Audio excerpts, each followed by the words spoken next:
Okay, it's slowly setting up.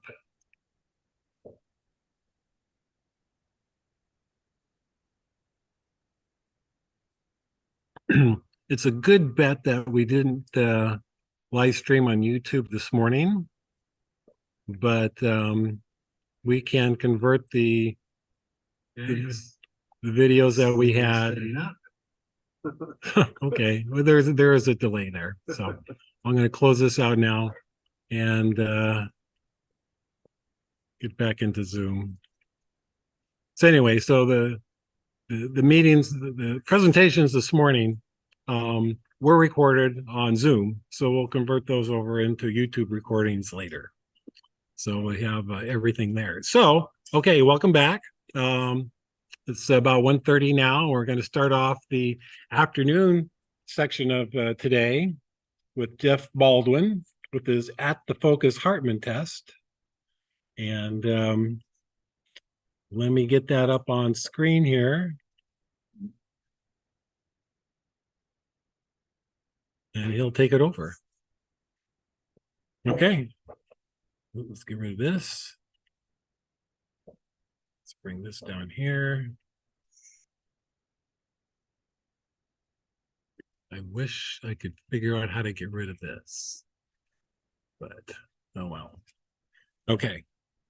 Would you guys prefer this view, or would you rather me put it onto slideshow view? Slideshow. Well, if you can make that bar go away, slideshow view. Yeah, well, Something that makes it go away. Run more. Let's- Run more. let's start with the slideshow view. Make it elapse, so not that. Beginning, Zoom. and then, okay, I don't know how to move that. I'm gonna let you move that. I think we can just grab it, Oh, very good. push it up there. Is there something under more that allows you to get rid of it, or what am I? No, we did it. How'd you do that? Yeah. Well, if you keep the cursor off the screen, it'll stay like this, but when you move the cursor back on, Oh, it comes back down. Don't touch So- the mouse. Okay, we good to go? Yeah. Okay, howdy, I'm Baldwin, and I came with Lonnie and Bill. First of all, thank you, Dan, for letting us do this. Thank you, Howard, for letting us come in here, and anybody else who had anything to do with this, thank you very much. Jerry and Marion. Gary and Marion, thank you. Okay, they're around here somewhere? I don't see them. Well, Okay. Jerry is, but Jerry is. Okay, so thank you for having us. I was a caustic tester, of course, Foucault tester back in the day, and wire tester. I was a caustic tester, and I would spend hours setting up my jig so that was on axis, both vertically and horizontally. And that would take forever. But then I'd start the test, and on a caustic test, you come out to your outer zone, you find your two dots, you measure them across, and you finally get that settled in. Then I have some strings that flip down the flaps and pull up the next flaps, move it in, measure the next dots, move it in, measure the next dots. And Schrader on the ATM manuals has a fixed light source moving test stand. I rewrote my caustic so it was both moving. So my arithmetic was different by a factor of 2 for that. And it was a pretty good write-up that I did. And it would take me about an hour to get all the way in. But then I'd come out to the outside and the numbers would be different. So I'd have to start it all over again. I'd come out to the outside, the numbers would be different. So it would take me all day to set it up. And then I'd start testing about 10 o'clock at night. And in California, the garage gets cooler and cooler and cooler. And I realized what was happening is over 20 feet and measuring to a 10,000th of an inch. As the garage cooled, the floor shrank and my test stand and mirror were getting closer to each other, throwing the numbers off. Until about 4 o'clock in the morning, everything came to a stop. I'd get a good test. Insane to work 3 mirrors on a mirror and then all night long on a test. So Bill and Lonnie showed up one day and said, "Hey, you really need to do our sit test." I go, "I know what I'm doing. Get away, shoe fly, arrogant little egotistical dog." They came back, thank goodness. And I pulled my head out of my can and I saw Bill's sit test in action. And I was an instantaneous believer. It was more accurate than the caustic test. It was very repeatable. and it was so fast. I mean, you have to let your mirror acclimatize and your shop acclimatize, but when you actually do the test, literally 3 minutes of your time and maybe 10 minutes on the computer. And it's repeatable and accurate. So I was an instant believer. My issue came along where I needed multiple radials on my test rather than a single axis. I needed multiple radials. And Lonnie came up with the Easy Hartman test, and that solved that problem. And so I started doing the Easy Hartman test and still do the Easy Hartman test. And if you look at the jig, people out there at Zoom land, sorry, I'm going to point to something that you can't see here. But I'll try to stand my body out of the way. Right here is where you're receiving the information from the mirror down there. Right here is the light source. So right and left, you're on axis. Up and down, you're off axis by about that far. And so we haven't seen a problem with that, but theoretically, there's a problem with that. So I thought if I could do an on-axis at the focus Hartman test, I could confirm or deny whether there is actually a problem there. And so that was one of the reasons I went to the at the focus Hartman test. One of the reasons is it's at the focus rather than the ROC. So all your dots should be conjoining at one place rather than a pattern when you're at focus. And that may or may not be an issue at all. It's on axis. The other thing is when you're in the shop, you've got your optic and your optical axis is horizontal, and then you put in your telescope and all of a sudden it's up in the sky. I thought, well, if I start up at the sky, then the gravity factors and stress and strain aren't going to change going from here to here. It'll be what you get is what you get. And so I wanted to be at an observing angle when I did the test. It's also testing the whole system. It's not just your primary mirror. It's your how it's sitting in the cell. It's your secondary mirror. It's your collimation, everything. The entire system's being tested in one shot, and that's also beneficial. I wanted to do this as a sanity check to see if his test, Mel's test, everybody's tests are all collaborating with each other. And also to check to see if this off-axis, vertical off-axis nature on the Easy Hartman test had any issue whatsoever. A person might say, well, why don't you just star test? Well, this is like a quantitative star test. It is a star test, only instead of saying, I got a high zone at 40% or have this, I can actually go and say, range 6, zone 3 has a high spot. I can actually locate and identify a particular spot. I think it could be used on any optical system. I should be able to do it on a Cassegrain, a Schmidt-Cassegrain, a refractor, a Newtonian, literally any kind of telescope, because the wavefront coming from the sky is planar, coming off the optic, whichever kind of optic it is, they need to be spheres coming down to your focus and then leaving as spheres. And whether it comes from a Ritchie-Straighten or a Newtonian or refractor, that should be the same. So it should work on any kind of optical system.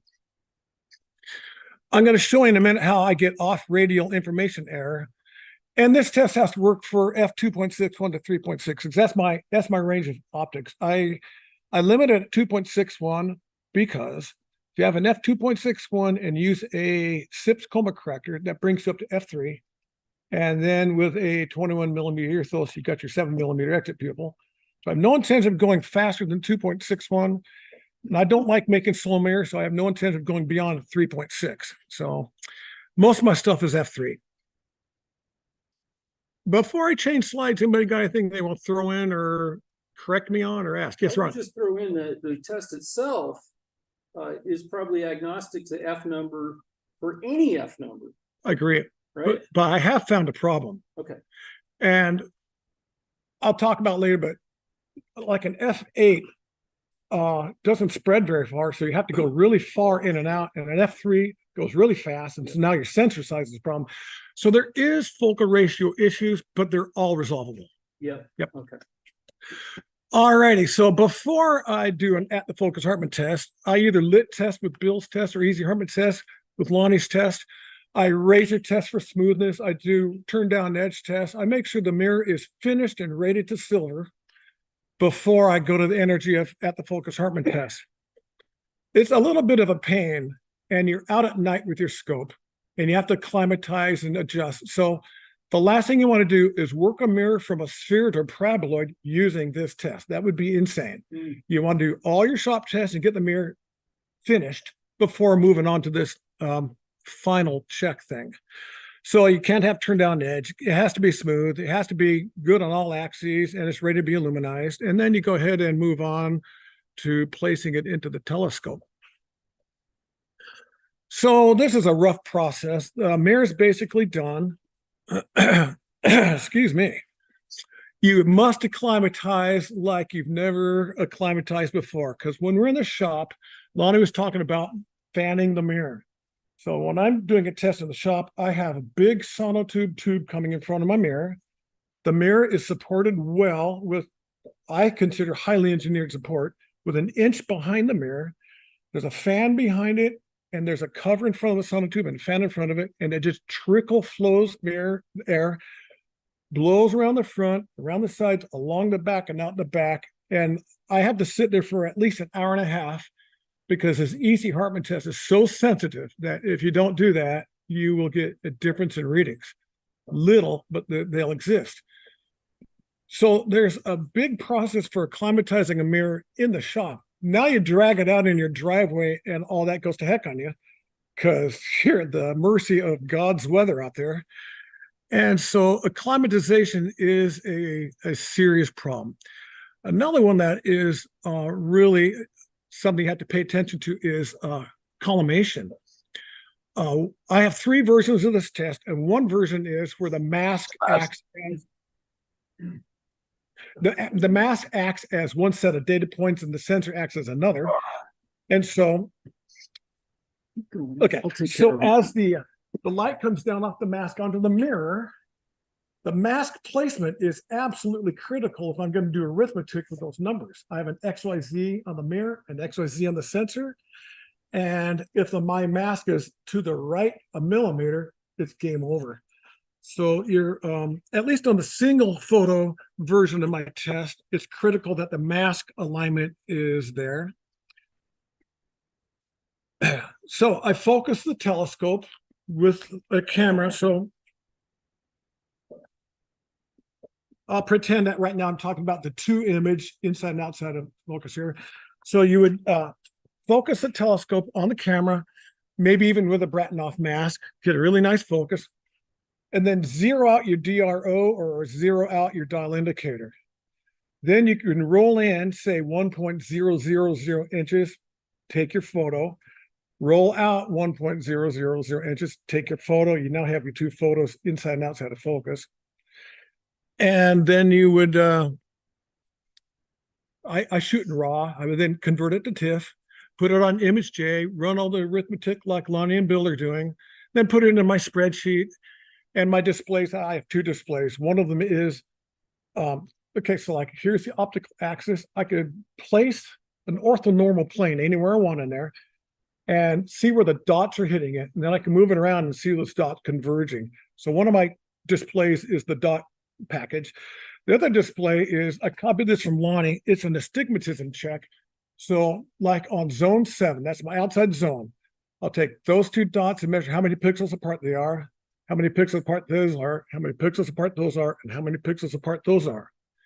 I'll take the highest number minus the lowest number, and then divide that difference by how far apart they are. So it'll be like 2 pixels divided by 2,500 pixels. And then I'll get this ratio of astigmatic ratio by pixels by diameter.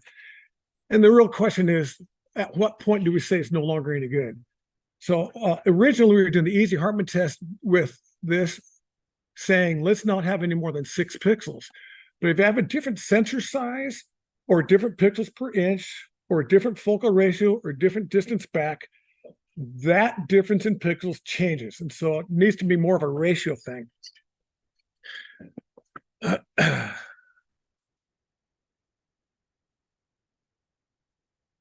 Okay, so I could put my intercepting plane here and look at the dots.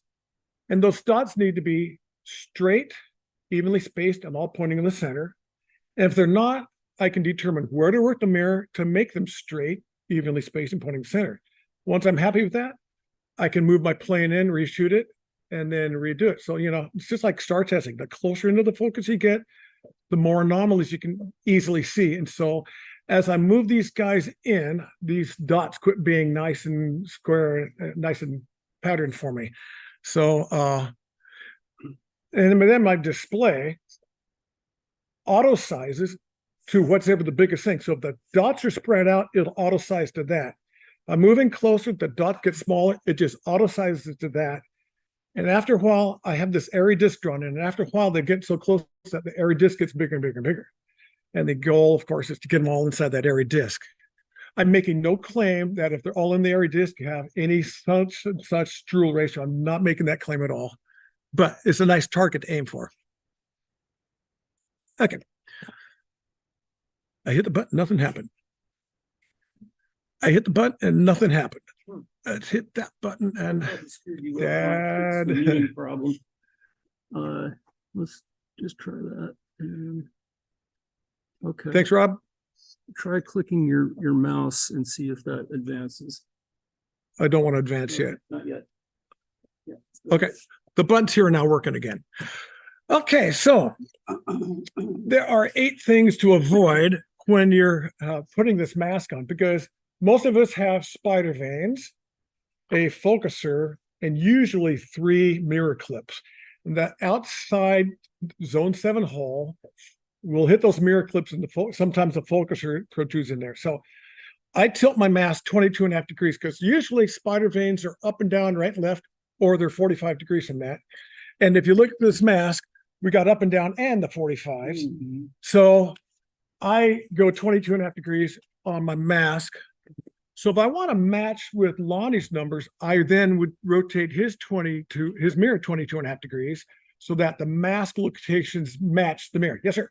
So you're saying the mask needs to be rotated, not tilted. Yeah, I'm sorry. Did I say tilted? That's on your slide. My bad. Oh, yeah. Okay, I'm kind of illiterate. Yes, we are going to rotate about the optical axis 22.5 degrees. And then if that runs into a spider clip, I might have to go back and forth a little bit just to settle it out. But there are 8 things that get in the way. And it wrecks everything when they do. By the way, there are 57 holes on this mask. There are 8 rows of 7, makes 56, plus a center hole is 57. I only make fast mirrors. So my secondary mirrors are huge. So there's no 0, there's no 1, and there's no 2. So that's 8 rows of 5, which is 40 holes. And so they would be zones 3, 4, 5, 6, and 7. And the middle of the mirror is not tested because secondary mirror is in the way. Okay, so there's no parallax problem. If you look at how Lonnie and Bill's test sits on the mirror, when the light comes from the test stand through the hole, it's going up and it hits the mirrors at a point not equal in radius from the center as the hole. And so there was a parallax difference. Mine doesn't have that because this is in the front of the telescope. The planar light wave comes down, hits the parabolic mirror, and makes spherical waveforms coming back. And the XY position for those places on the mirror equals the XY position for the holes on this. Yes, sir. You might mention to the Zoom folks that you're holding up the mask. I'm holding up a mask showing people as I'm talking. That must sound really stupid to them.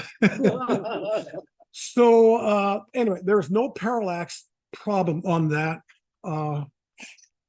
But I do get an XYZ position. The XY positions are the same for the mask and the mirror. The Z position would be from the focus plus whatever sagittal depth there is at that hole. Then the XYZ positions on my sensor would be the other set of points. So if I use version 1, it's one photograph and one set of coordinates, the mask spot, the other set of coordinates is the sensor, and I'm making linear equations between associated dots that I'm intercepting with that plane and examining the dots. And there's a problem with this, and I'll explain that later. It turns out the 2 shots are better. Now, theoretically, if I can make a perfect optic and all this is working good, I should be able to then do the test with coma correctors and see if there is spherical aberrations by different brands of coma correctors. Should be able to do this with Barlow lenses. I should be able to do this with telecompressors. I should be able to examine different makes, models, and stuff to see if not only are they doing their job, but are they also changing the prescription of the mirror? I've heard some people say that SIPS coma correctors may make the mirror a little bit overcorrected. So that's one of my goals, is to find that out analytically this way. Okay, let's keep going here. Did it move? It did move. Okay. Okay, so I have 3 versions of this test. The first one I wanted because I wanted to just take 1 shot and be able to live with it. If I did a 2-shot inside and outside of focus, the problem is that most of the telescopes I'm going to do will be Newtonian telescopes set up for observational use. So the eyepiece focuses. If you take that off and put a camera on, it doesn't come to focus, let alone beyond the focus. So I'm out of business with that, unless I buy one of those guiding cameras that slide down inside there. And so I don't have one. I borrowed one for this experiment here. But the single exposure outside, I'm running into some issues. I'm going to get to those issues. Version 2 is, I didn't want to get a camera down inside my focus. I was just dead set to use my single lens reflex digital camera. So it is taking a picture outside, racking it out, take another picture outside, then using these 2 sets of dots to make my linear equation come down the focus. The other thing that's great about that is I'm having problems with the single shot. And I think part of the problems is the mask positioning imperfection is causing my linear equations to be incorrect. The nice thing about 2 shots is you've got thousandths of a pixel precision on one frame, thousandths of a pixel precision on another, and your linear equations are dead nuts on. They're just super duper. And so the third version, of course, is inside of focus and outside of focus. And with the Newtonians I've been using a really small, really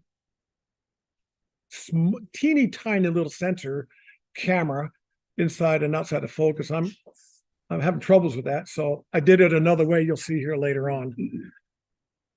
That's the true Hartman test, by the way, inside of focus and outside of focus. On a star in the telescope. Yeah. All right. So here is one of my images. And this is after it's been processed, because when you first look at a Hartman image, the star has a dot in the middle, and it's like a planetary nebula. It's a little disk with a little dot in the center. It's kind of cute. But you needed to get the background jet black. So I process it so the background is jet black and the dots as small as possible. Notice there are only 40 dots. Notice there's a tilt. So in order to resolve that, when you move the camera in and camera out, they may actually be slightly different tilted, or they might be a bump and a transition issue. So the first thing I do on my spreadsheet is I'm going to use my mouse here, hole number 1 and hole number 10. I do an inverse tan to see what that angle is. Then I rotate the entire frame negative that angle. It squares up holes 1 and 10, and everybody else goes where they go. I then take my second shot and do exactly the same thing. So now I have 2 pictures that are oriented level with each other, but they may have a translation problem. So the next thing I do is I take the average of all the dots and I relocate it to a center on both photographs. Now the rotation and translation are set up and I can run my linear equations. I don't think I'm jumbling anything up doing that, because the results are quite good. Notice a big hole in the middle where there's no information. Who cares? It's behind the secondary mirror. Your upper right dot is blue. What's going on there? That is, okay. On this particular photograph, I used the wrong size of mask on the wrong optic, And so that's hole 7. And so I haven't eliminated, so it was peeking through a little bit on one side and not on the other. So if you're looking here, right there's hole 7. I'm using 6, 5, 4, 3, and 2 on this particular mirror. That's not the case on all the mirrors. It's just the particular one I did was Well, like I think that. my question was why did that happen? Was it a mask not aligning with the mirror or something else? It's not perfectly aligned, and lucky for me, on this version, it doesn't have to be perfectly aligned. On the single shot, it has to be perfect.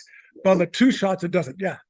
So the very bottom center, with a halo around it, a blue and some green, Not sure what that is. and then up at the top it doesn't, so. I'm not sure what that down there is. Honestly, I don't know. Yeah. Neither do I. I don't know if it's remnant of the process or a remnant of the funny stuff I've been doing to this thing. I don't know. What were The you centered on when you took this image, Polaris? I always use Polaris. It's easy, it doesn't move. In my home, it's 37.5 degrees high. One of the reasons I'm doing that is if I'm going to observe from 20 to 70 degrees, I might as well check optics somewhere in the middle at 37.5 and possibly alter my optics until they are suitable at that angle, rather than doing it at 0 degrees and going to 20 to 70. That's one of my logics. Whether it's sound or not, I honestly don't know. Obviously, that's why you moved to that latitude. Well, actually, that Mel was talking about 17 degrees out there. That's why I moved to that latitude. Lots of reasons. I did live up here. I live down there now. All right. So again, just like the other 2 guys, I'm using ImageJ. So there's the ImageJ program at the top. And there I am circling one of my dots with the circling thing. So Lonnie and I goofed around with this image and we worked it out so it's really black. And then I moved the dot around and the center of gravity stayed within 1,000th of a pixel. If it moves a few thousandths of a pixel, it's probably okay, but it was stationary to 1,000th of a pixel. If you look at this one here, that one on the bottom no longer seems to have that blue thing next to it. Am I correct? You're right. It doesn't have the green thing. Or is that the green thing? Hard to tell. You know, what's funny. I don't think this is it, but Polaris is a double star and they are different colors. Yeah, that's right. I have no clue if that's got anything to do with nothing. That's a really good question, actually. But you'd think it'd be popping in on all of them. I'm gonna move forward now. I'm afraid of your question, so I'm just gonna keep going here. So that's what my spreadsheet looks like. The top right display is the dot pattern at some point inside of focus. When I say inside of focus, I'm referring to the mirror side of focus. And the chart on the bottom is my astigmatism analysis. So I'm going to start there. On zone 7s, I look at how many pixels apart the opposing sides are. Then I take the big one minus the small one and I stick it right here. And then I take that number and just divide it by whichever is top of the list. They're also close. It doesn't matter which one I do. And I get this 0.0019. So on the scale I made, I consider that good. I'm going to have to change that around because I don't know at what point it becomes a problem. So that's 0.2%, Yeah. right? Yeah. Okay. That sounds like a very small number, But but that's not a wave rating either. it isn't. So what does it mean? We don't know, but okay. I'm making no claims at all about Struhl or wave ratio or nothing. I'm just trying to see what happens when they conglomerate into a point here. So what I need to do, that's just for picture number 1. I need to do picture number 1 and picture number 2 and see if they match. That's the first thing I need to do. The second thing I need to do is visually see when astigmatism a problem and connect it with a ratio. And I haven't done that experiment yet. And I plan on posting on Oregon Scopeworks my progress on this and my failures. So I will hopefully get to you on that. All righty, I'm going to just keep clicking here. So once you've got your spreadsheet up, all the yellow fields are the one that you put stuff in. The spreadsheet auto levels both arrays, it centers both arrays, creates linear equation between associated dots in the two photographs. And then it intercepts it with that plane that's orthonormal to the optical axis, and then plots dots based on where I select the intercepted plane. And it also puts in an Airy disk. Now, the Airy disk is just a size scale for me to look at. I'm making no claims about Struhl ratio at all. I just needed something on there that says it's this big. And then it calculates the astigmatisms for each zone. So I took mathematically perfect numbers and I put it in my spreadsheet as a spreadsheet test. And so whichever is bigger, the array of dots or the Airy disk, the graph auto fills to that size. So all of my dots right there, that is all 40 dots right there, coincident with each other. And of course, the Airy disk got really big. So that showed me that that part of it's working. Then my astigmatism checks all came up 0.0000. So I'm fairly confident with my spreadsheet. So I went out and checked a couple of Dobsonians, thinking the really good one was going to give me something like that, and the bad one was going to give me something like that. So over here is one of Lonnie's mirrors. It is a pristine mirror. And over here is my friend Mike's. He has a mid-80s Coulter Dobsonian 17.5 inch, never been refigured or reluminized. I tested it and it's about 1.42 waves and astigmatic. So I expected this for Lonnie's and this for Mike's. Well, on the single exposure test, they both came up equally crappy. Thank you, I appreciate it. Yeah. So there's no way I could evaluate a mirror under these conditions. So again, I have issues with the single image version. It's at this moment unreliable. So problems could be mask position, acclimatization, because when I did both of these telescopes, I just went out in the driveway and shot it. I didn't let it acclimatize at all. The collimation was imperfect. We don't know about the secondary mirrors, and they're both under light polluted, hazy skies. And so you get all that bright stuff inside that encircling thing. It moved that dot around all over. So these two shots really pointed out that I'm failing badly. So I went on to the 2-shot versions of this. I am going to come back and readdress the single shot. I'm going to tell you, I have zero faith I'm ever going to get that to work. But, I'm going to try. Okay, so I took what I considered my best personal telescope. That's an Astrophysics Starfire 140. And I did, on the left side is my inside of focus, outside of focus version. And on the right side is my 2 outside of focus versions. They were shot on different nights. And I will say there wasn't a lot of acclimatizing going on, but I was able to get all of the dots inside the Airy disk on the inside outside version. However, look at these astigmatisms. They seem to actually be kind of undesirable. It is possible that I need to check my code, my spreadsheet coding on there, and maybe there's an issue. I don't know. Then on the both outside of focus, I have a few stray dots. What I did was I compacted them to the smallest I can get it. And that's as good as I can get for the 2-shotter. So the actual Hartman test inside of focus and outside focus is still superior to the 2 outside of focus. But it could be me, not the test. But this guy right here, that tells me my spreadsheet's working because I took a very good telescope and it gave me very good results. So I have a little faith in it. Okay, so let's go inside of focus a ways. And those dots are not straight lines, evenly spaced, nor are they pointing to the center. And so what I would do at this point is work the mirror until they are, and then move to a closer spot, and then work the mirror until they are, then move into a closer spot, work the mirror until they are. Of course, before I do that, I would maybe take 3 Hartman tests on 3 different nights, because maybe that dot right there will be here tomorrow night and over here the next night. So if the dot's moving around, it's not a good dot. If the dot stays over there, it's probably a good dot. So here's a cool thing I like about it. On Lon and Bill's test, you can tell if your radial is undercorrected or if your radial is overcorrected, but it's on the radial.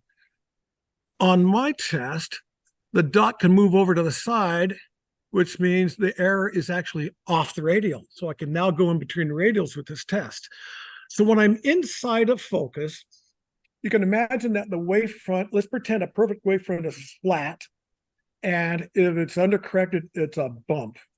So if I'm inside of focus, the dots will run downhill off of that bump. So that means that this dot here is because there's a high spot off the radial over here. I'm going to go to another image here. Here's another one. Look at zone 7 and zone 6. Look at that big gap in there. That means there's some kind of hill between zone 7 and zone 6. So that would be an undercorrected zone. And over here, you see how short those guys are and how long those guys are? I think that's a collimation problem because I'm obviously skewing it over to a chromatic appearance. So there's a lot you can tell from this Hartman dot array. I like the fact you can tell if you're overcorrected or undercorrected by a zone. I can tell if I'm on a radial or off of a radial. I can tell if I'm not collimated. Yes, sir. How long are you exposed to? Okay, I have been experimenting with that, and I am doing 30 seconds at ISO 800, and it's focal ratio changeable. So I think on Lonnie's mirror, when I did 30 seconds at ISO 800, I got a lot of background stuff I could not eliminate. The reason I asked is in adaptive optics, they have a Jack Hartman wavefront sensor. And it's optically exactly what you're doing. Really?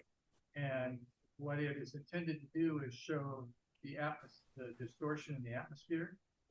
And so in a short exposure, you will see the tilt of the wavefront. And on a big mirror, assume the cell in the atmosphere is on the order of a few centimeters.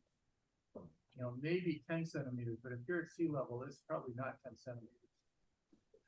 So if you take a short exposure, I suspect those things will bounce around quite a bit. 30 seconds. 30 seconds gives me a very good averaging. We do the same thing in the EC Hartman shop test, where sometimes that air is moving just a little bit on there. You take a 30-second exposure, it averages out, Right. and it becomes unbelievably repeatable. I haven't tested this yet for repeatability.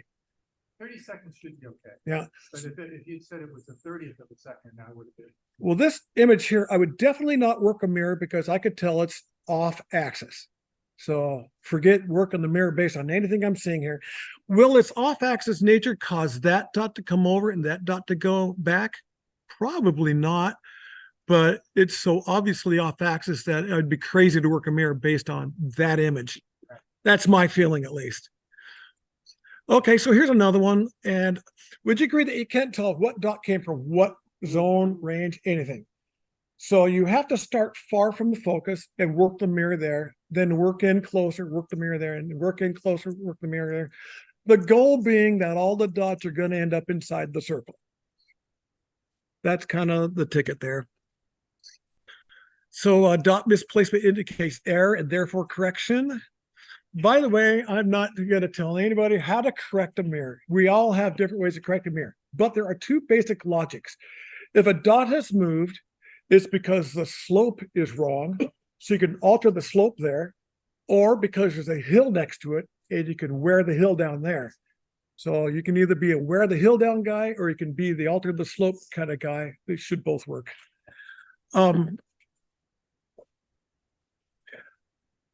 I like this because it can look between radials, where Lonnie's test doesn't look between radials. This test will look between radials. So I don't need 16 radials. 8 will do, I think. The dots like to fall downhill when I'm inside of focus. They will climb uphill if I'm outside of focus. And I can keep zooming in until I get it the way I like it. So I'm pretending to be Dale Eason on this picture here. By the way, Rob was talking a little while ago about Excel spreadsheets, kind of like the poor man's, way of programming. I can't program nothing. I can't even do a spreadsheet for garbage here. So I kind of got this thing working. It's working okay. But as far as graphics go, I am not the guy. And I don't need graphics to do it. I could just look at the dots and I'm going to know what to do. But in case you want a picture, I could have had a third grader draw it, probably would have been better. But if you look at how big this gap is, there's obviously a high spot in there. And it's really easy to think the high spot is here, but it isn't. It's way out here because this dot and this dot are actually closer together and the gap between them is way out here. So I would draw this thing here telling me where my hills are. Then I come back to the original map of the mask and properly place where those hills are. Now, if I'm a wear away kind of guy, I'd wear away those hills. And if I'm a change the slope guy, I would do it differently. And I'm not going to pretend to tell anybody how to correct a mirror, but the information is there to correct the mirror. Okay, so I have this huge area in the center that's not covered on the test. And like I said, I only do large aperture fast focal ratio mirrors. I got this huge secondary mirror. So I don't need zone 0, 1, and 2. But it would be nice to know how the transition of correction goes from zone 3 into the secondary obstruction. And it'd be nice to know how the correction goes from zone 7 to the edge of the mirror. So I not only will do the Hartman test, Lonnie's Hartman test, Bill's test, and my Hartman test, but I would also check the center, possibly with a bath interferometer, because the center of the mirror is very slow. And my bath, I don't have problems with slow mirror bathing. A knife edge to see if the entire thing is smooth. And on the edge, I do a double pass interferogram against a reference flat. And I look at that point, the interference fringes are straight. And you can look at how they go off the edge of the mirror to determine how far in an edge is bad and how far it tweaks over. So to me, that's how I like to analytically determine the edge of a mirror. Of course, there are many other ways of doing that, but those are the tests I do in addition to our Hartman testing. So I think that's what this thing is. I check for turn down edge, check the central region, check for smoothness, all this other stuff. Sanity checking is always good. Doing your own test and relying only on your own test isn't safe. Okay, so I'm going to go back now to my original single image failure. And I think I already listed all this, so I won't bore you with that again. But I don't plan on doing a single image version of this probably ever. I don't know. I really had hopes for it because it's easy. And when something's easy, it's usually not the right way to do it. Okay, so I want to look at some collimation pictures. This was shot with one of those little microscopic guiding cameras down inside a telescope. And this was my, I can't remember whose telescope this was now. So you want the guy on the left, and the guy on the right, your collimation stinks. And if you tried to Hartman test with that, you're going to have failure. So you take the guy on the right, you adjust it till it looks like the guy on the left. Then you jack a higher power eyepiece on there so you can look at the same thing only closer to focus. And you do it again. And you stick a Barlow or two, and just keep going until you can't go anymore. And it's really important that you keep going before your Hartman test, because if you were to do a Hartman test with that image on the right, you can see how scrunched up the 1 o'clock line would be and how spread out the 8 o'clock line would be. So it'd be useless information to you. And so if you go ahead and collimate it, say with a 20 millimeter eyepiece and get the guy on the left, you're still not there. You're so far from the focus that isn't good enough collimation. So put a 3 millimeter eyepiece and a Barlow or two on there and get it like the guy on the left is powerful as you can get it, and acclimatize before doing the test. So like Lonnie, I marked the back of my mirror with my zone. So I polished both sides of the mirror. If anybody's interested in why JP Astrocraft and Mike Lockford talk about mirror cells and polishing the backs of mirrors. So this is actually a 22-inch mirror flipped face down on that paper towel. I take the mask, I lay it on the back of the mirror, and I draw all the circles on there. Then I put it back on my machine, optic side up, and I can see right through my mirror at the zones and ranges. And now that I know what zones I want to work, I can go directly to it using that mapping process. And as I rub it, it's not on the surface, so it doesn't get in the serum and it doesn't wipe off. So that's how I will target errors that I have found on both the easy Hartman test and the focus Hartman test. All righty. The changes I'm going to make, I'm going to color code my dots. So zone 7, I'm going to make blue. Zone 6 will be dark green. Zone 5 will be green. Zone 4 will be yellow. And zone 3 will be orange. And of course, area disc will be red. That way, when all those dots come together and they're all in a bundle, you can't tell who came from where. At least they'll be color coded. I'm going to add on here a second astigmatism chart because there's 2. I'm going to add sliders. So when I move my plane, instead of punching a number in and hitting enter, I'm going to add a slider so it'll move it. I'm going to take the data and make 8 Miller-Croix graphs, and I'm going to use Euler's method and come up with some profiles based on zone 7 and based on zone 6. And who knows what other changes I'll make. But that's my Hartman test. There's my email addresses. If anybody ever wants me to send them a copy of it, I'll send it. And then when I have updates to it, I'll send out the updates. Howard. Yes. I'm really impressed. Although I'm confused in how you can determine whatever astigmatism you find is in the mirror or in the cell or in the back. First of all, we find 99% astigmatism tested with his test. On his test, his astigmatism test keeps you from moving any further on a mirror until they are all gone.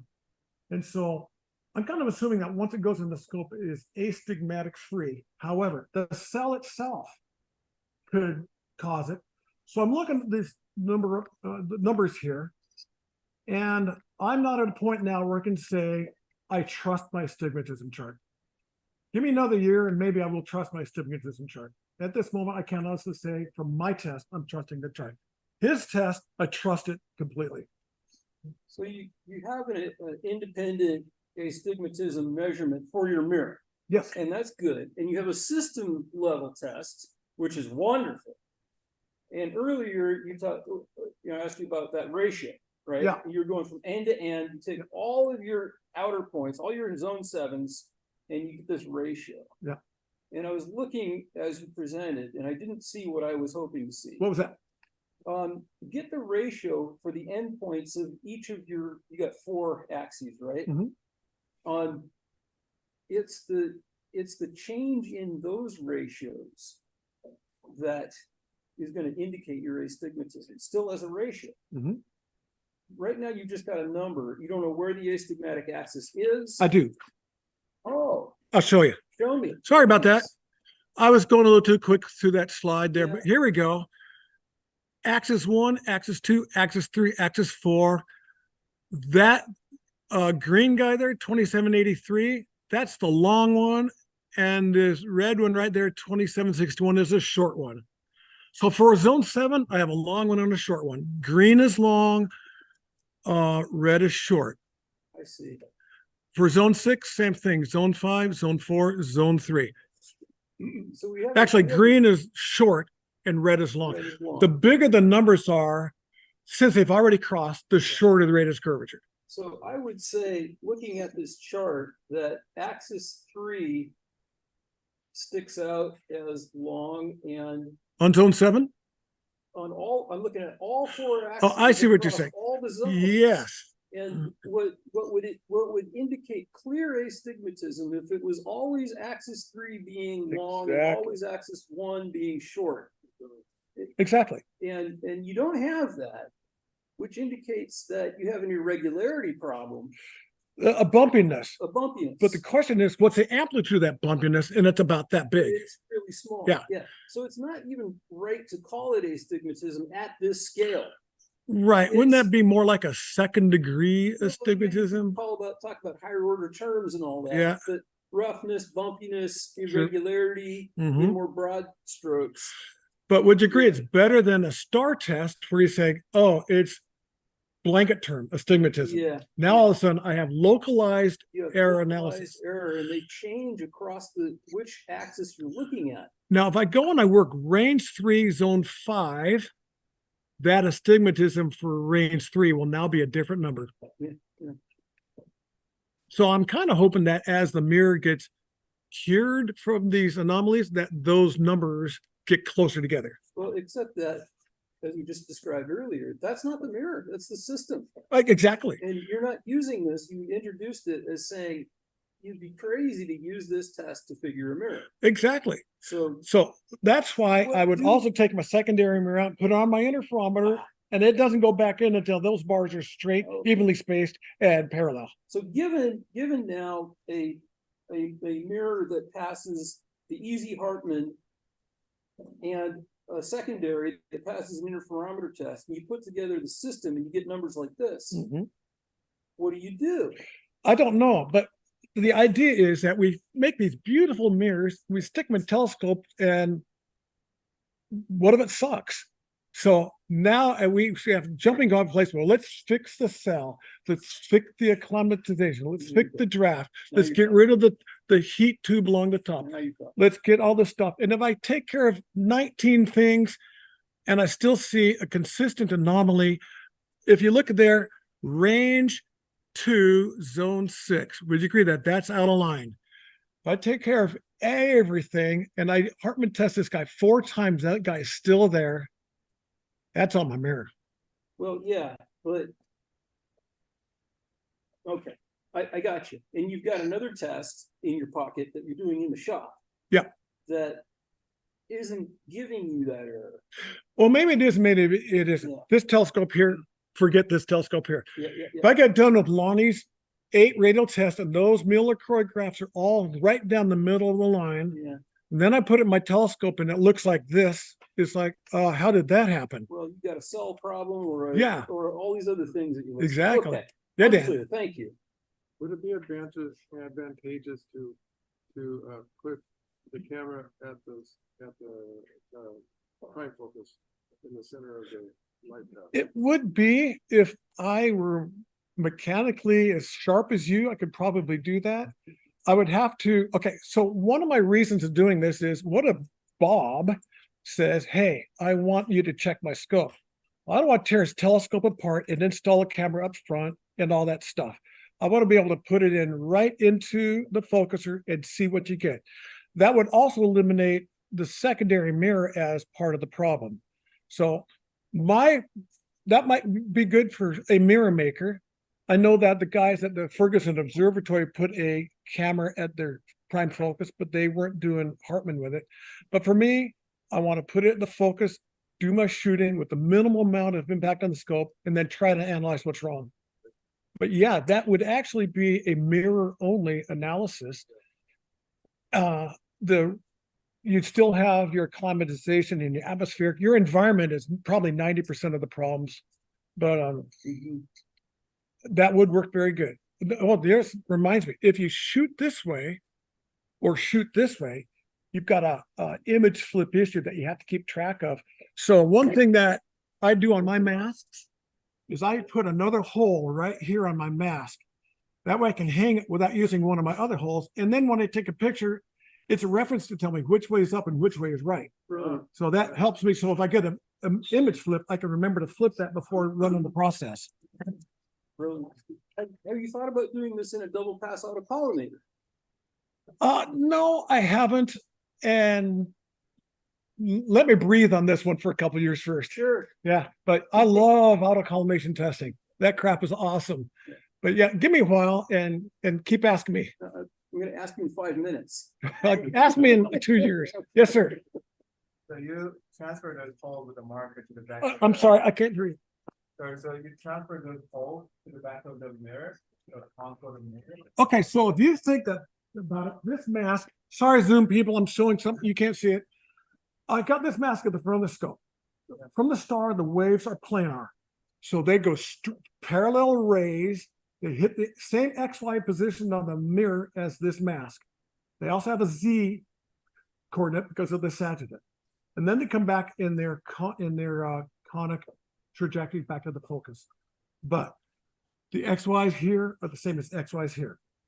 Now, Bill and Lonnie have it on the mask, and then that gives you that parallax problem where the center of the hole is a different place than where it's hitting on the mirror, which is calculatable and fixable. But I don't have to worry about that. But on the second from the last slide, you're marking these locations of these holes on the meter. Gotcha. I see what you're saying. And how do you make sure these actually align with the mask that's at the front of the post? Okay, so I take my mask. This is the same mask I use on the Easy Hartman test. It just sits on there and it's dead center. I flip the mirror over, set it on there, and it's now dead center again. And I make all my marks. Now, sure, there's a curve on the other side, but they're so close that when I'm working the mirror, you know, it's close enough for work on the mirror. So you take it out of the mirror and put it in front of the telescope.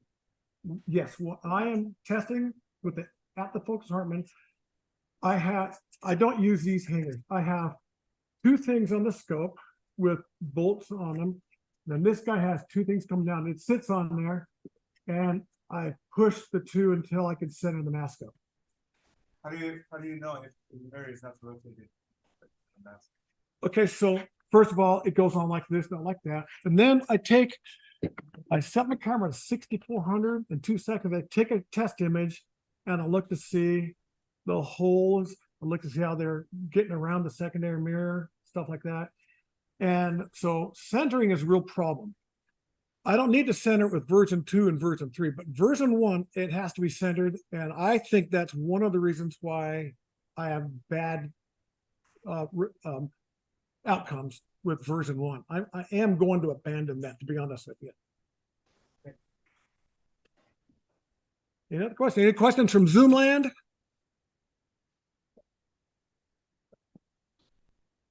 All right, well, thank you for letting me be here. Oh.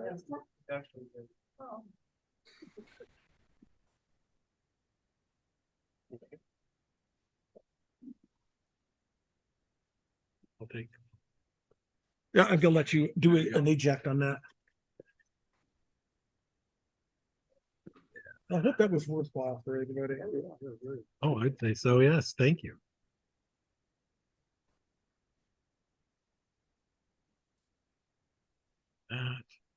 Okay. All right. So somehow we're still exactly on time, and we have Ed Allen up next. His presentation is called Beyond Stiction and Friction: Applications of Fluid Motion Mechanics on Dobbs and Other Scopes.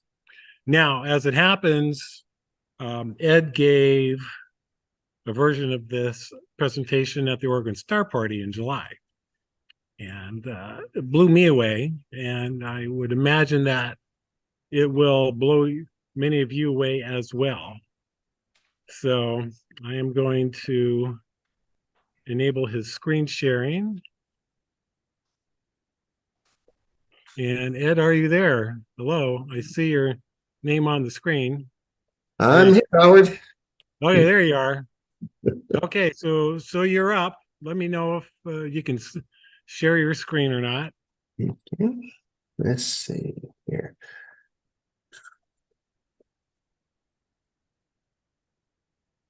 There we go. All right. Okay, take it away. Okay. I suppose everybody can hear me okay? Yeah, very well. Good. Okay.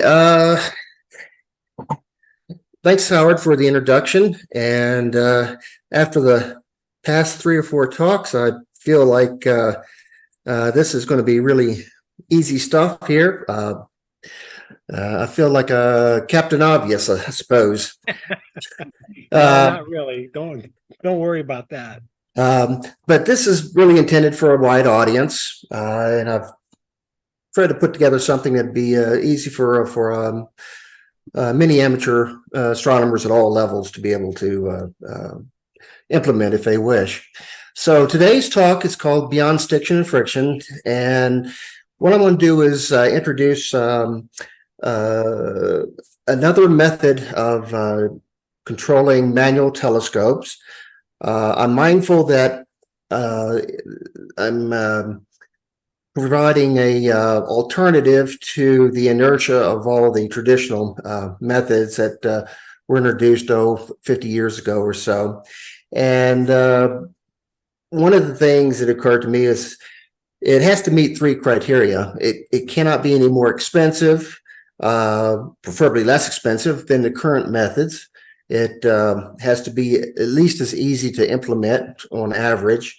And most of all, it has to work at least as good and preferably much better than the current methods. So with that in mind, let's go to the next slide. Will it switch here? There we go.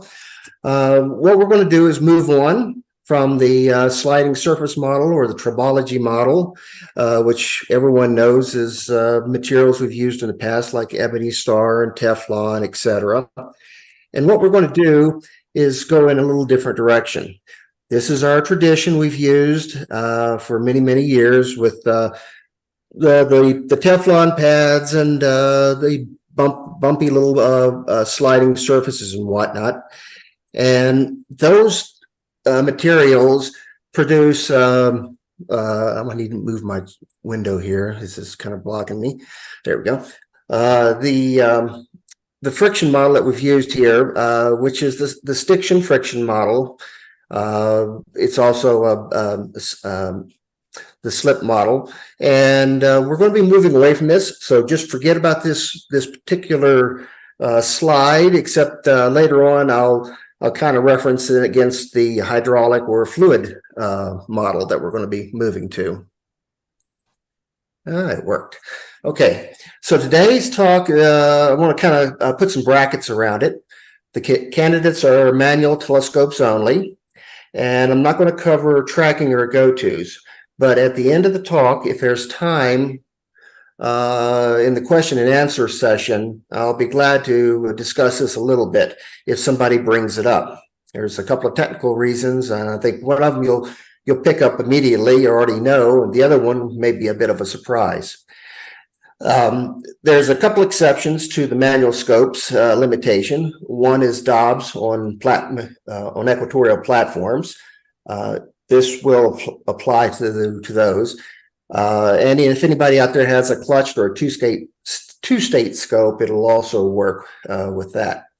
It's suitable for all kinds of scopes, Dobbs, balls, equatorials, optics or null, with the exception that it does expand wide field viewings capabilities a little bit. For instance, if you were to apply this to binocular-based mounts, it could be very useful. I use it on my 24 when I want to, let's say, trace the edge of the wall in Cygnus, and I want to be able to finally move the scope around and trace large area details. So it does help with certain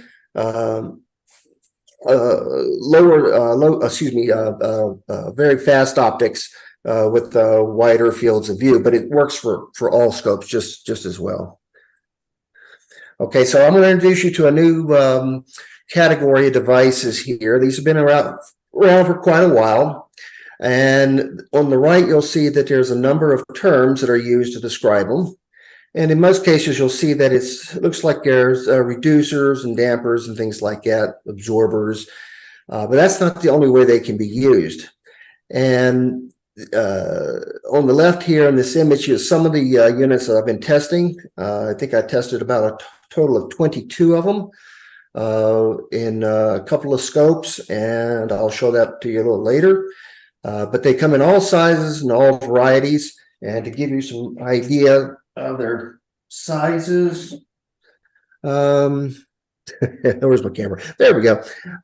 So here's a little one here. This one that can actually handle a pretty large. We can't see you, Ed, because of your presentation being shared. Oh, okay. Stop the share Maybe for at the end. Yeah, there you okay. go. So this is a mid-size version of one. This would actually handle a pretty good size scope. If you have something really small, here's a little tiny one here. Still too big. Here's one I had to put on a wire tie so I won't lose it. Okay. And of course, they get larger and larger yet. So all kinds. There's a whole field of these things out there. And I'm going to go back to screen sharing. All right. So they're available in a number of varieties. Today, I'm going to focus on rotary and bidirectionals, but that's not the limit. There's many, many more out there. When I say thousands of physical shapes, that's a way understatement. It could be literally 100,000 shapes. They're all over the place. In most cases, they're used for speed reduction, but that's not what we're going to use them for here today. And they're all around us and often unseen. In other words, you probably have a bunch of these in your home, like on your toilet seats when they soft close, or your kitchen cabinet drawers when they soft close, or your glove box in your car when it drops down slowly, or your eyeglass holder does the same. So those are examples of motion speed control or speed reduction, but they're not the only way they can be used. Okay, there's a lot of advantages to these devices, and I'll go over both the advantages and the disadvantages. They dampen speed and they improve fine target approach. When we look at fluid video heads in the camera business, they're often used with high power, high magnification video cameras for wildlife or whatever, for moving objects, because it gives you them the ability to smoothly move in on a target, which is not unlike what we kind of want to do. And that's where I kind of got the idea, was crossing the thought streams of working on fluid clutches for another project, and looking at the window through a spotting scope on a fluid head at some elk in the distance, and thinking, why are these two not combined, and why are we not using them on our Dobbs and whatnot? So anyway, the one of the underlying principles of it is that there's a variable resistance and speed and applied force formula. And basically it means that the more force you apply to one of these devices, the faster it moves. But the faster it moves, the more resistance it presents. And that's also true in reverse, in that if I apply less force, the speed slows down and the resistance drops.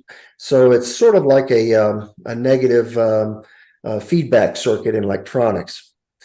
The second one down here is really important for our use.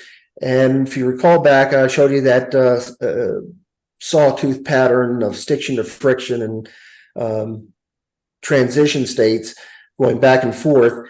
This is what this the second paragraph is talking about. We're going to hydraulics or fluid based, and we get away from that stiction friction and we move into something called basically it's just a damped shearing of a fluid. I call it breakout. And then of course the fluid can lock up at the end if we do it right. So we can get a hold for like carrying a load in a focuser. And we get by completely getting rid of those those jumps, those jerks, those oscillations, and we replace it with a smooth curve that's built into the device itself.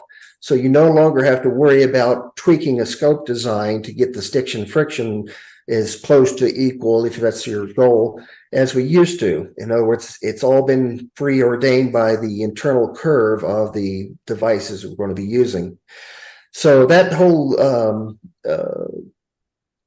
component of trying to get the scope motion correct is basically bypassed. And the fluid motion control offers really smooth diagonal and circular movements because we don't have those little lockups. And we can do smooth diagonals, circular motion sweeps, and it also helps quite a bit in Dobson's hole.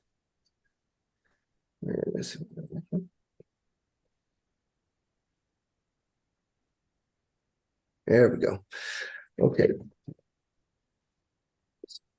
So my mouse pad tried to run away from me. Okay, so these devices are environmentally sealed, so we don't have to worry about OSP dust or moisture on our trunnions or dust or any of that kind of stuff. We don't need to do any external lubrication. That's all been eliminated too. And the first two here contribute to the third item, which is consistent motion control. It's very it's very predictable and it's always the same. These components I'm going to show you are very inexpensive. They're easily sourced. They're easy to ship. They're lightweight. They also come with published tolerances, which gives us the ability to calculate the results, and we can know exactly what we're going to get before we even build the scope. So you don't have to guess at the size of your Teflon pads or the width of your Ebony Star track or the location of the pads or any of that kind of stuff. Everything is predeterminable, and you know what you're going to get. So today's layouts here are going to also give you the ability to do encoders and pass through access cabling, etc. And I'll show you all that. Let's see if we can get here. Let me jump. There it goes. So under the hood, these are some samples of what these devices look like, so you can kind of get an idea what's going on. The one on the left is a disc style, and you can see it has multiple O-ring seals. And if you look closely, you'll see it has vertical fingers sort of inside of it. In other words, the surface area between the rotor and the body is actually much larger or greater than what would appear just by looking at it casually. If I was to spread out the disc on this device horizontally to make it flat, like two flat discs together, then you would be looking at something probably 2 to 3 times its physical size. So these are just folded into themselves in many cases. And in this case, it's the disc version, but there's also drum versions. And then, of course, there's single plane or single surface rotors and bodies. But the big thing is they can often be deceiving as to what they can actually do because of the way they're made. And another thing to keep in mind when you're designing these into a scope is the rotor and the body are interchangeable for force input. So you can go either way depending on your design. So someone much wiser than I at OSB told me that I need to explain how these would be applied into a couple of scopes so that during the rest of the presentation, you're not thinking about how do I get this to work with my scope. So I've moved this in or added this early on to kind of allay your fears that it's not difficult to install, and you'll find all kinds of ways to do it. This is very basic kind of stuff here, folks. This is a hub style. We have a bearing. We have a motion control device, and we have an optional coder shown there on the end. And this would be the same on both sides. Excuse me, or forgive me for my rather crude drawings here. For those who like trunnions, we get rid of the Teflon pads and the Ebony Star, and we put in some sealed bearings and one motion control device per side. And that device can be located on the edge of the trunnion, like you see here, or it can be located on the at the COR, or the center of rotation, on an arm, not too dissimilar to what you see with a encoder suspended alongside a trunnion. Very basic stuff here. In this case, I'm showing a trunnion that I've added, an existing trunnion that I've added a timing belt to on the side. Can you see this picture at all, Howard, or not at all? No, No? we can see it fine. I do have a question though. Okay. In this case, instead of having 2 sealed bearings, couldn't you replace one of those bearings with a motion control device? That's an excellent question, and later I'll get into more of the whys, but the motion control device does not have load bearing capacity at all. There you go. Okay. So and basically it's a device that can only accept rotational load. It cannot accept axial or radial loads. And that's pretty much true for the entire class of devices. So yeah, you have to have a load bearing system, or you have to add load bearing capacity to the shaft of the motion control device. And by the way, and I'll get into a little bit later, but there's a couple of tenets when it comes to motion control devices being used in scopes. One is we have to get the underlying resistance of the support system as low as practical. And that's very important because of the ratio of the traditional friction versus the motion control or the fluid friction. I actually built a device, and I'll show you a little later, that I used to get a relative idea of how much of those two types of friction interplay with each other and where one kind of overrides the other. But needless to say, the amount of friction that can be underlying friction has to be relatively low, or it just starts eroding the capacity of the fluid control device to provide that nice fluid motion that we're looking for.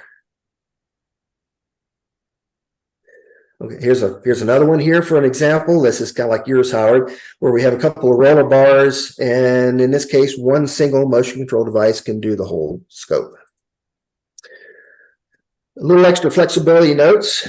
You can use one or more devices on an axis, and I'll show you that here in a second. The torque is paralleled when there's more than one device added per axis.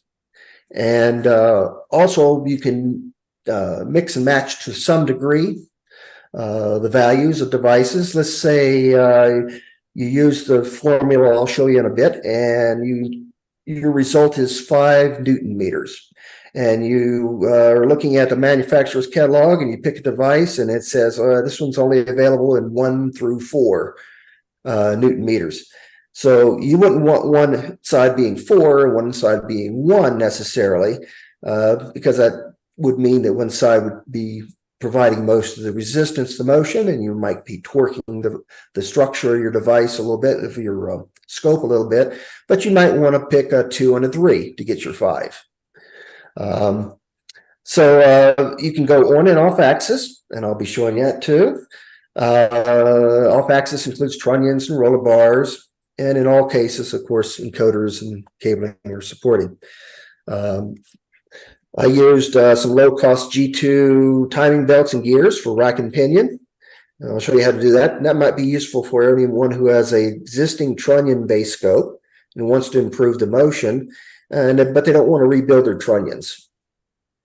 And by the way, the devices can be added. You can use more than one device, like I mentioned on the first sentence here, but there's also something I call swing ends or drop ends for adjusting the torque values. Imagine being able just to push a little something and change the entire underlying mechanics of your scope so it feels completely different. I'll show you how that works. So we'll start with a little bit of easy math. Compared to everybody else's, this is pathetically easy, but I'll just go through it real quick because there may be some folks that are not familiar with it. T is the value that we want to achieve on our scope for our ability to hold the load in the focuser. And so that's the result. L is the distance in meters from the alt-axis center of rotation to the center of the focuser. 9.8 for gravity, and M is the weight load in kilograms at the focuser that we want to support without the scope moving. So that formula is a good start, but it also requires a few adjustments. The first one is a reduced ratio, which is usually what you get with an off-axis installation. In my case, I want to show you here a little bit on the model of the mock model I built up. Is there's a 50 to 1 pinion to rack ratio. So we take the result and basically divide it by 50. I know the formula can be written out more compact, but I kind of spread everything out to make it easier for folks to see the different components. When you're using more than 2 devices on a axis, then you divide the result by 2 so that each one's carrying half the load. In many cases, you're going to take both the top sentence here and the second sentence and put them together so that you have, say, you have an off-axis trunnion and you get a motion control device on each side. That means you would use both of those adjustments. You might want to add a little bit for wind resistance and bumping. And the next sentence is, I'll explain it to you this way. Extra counterweighting can allow for a lower T. And what that means is these are bidirectional devices.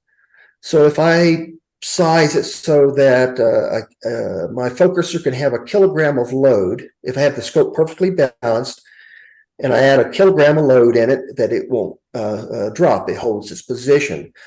But because these are bidirectional devices, that means you can have a kilogram of upward resistance too.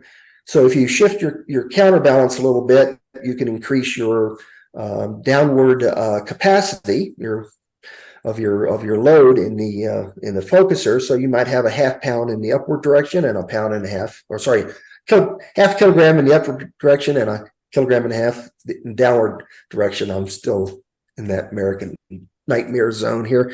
Okay, so theoretically, resistance should be as low as possible, preferably 0, but we can't get there, but that's okay. If you have a lot of resistance for some reason you just can't get rid of, then that has to be deducted from T, but you will lose some of your fine fluid motion control. The result that you get on your alt axis can be used on your azimuth. So in most scopes, the alt and azimuth L's, or the distance from the focuser to the center of rotation in both axes, it's about the same. So if you use your alt axis for your azimuth, that means you get the same push force in all directions. Okay. So here's some typical curves.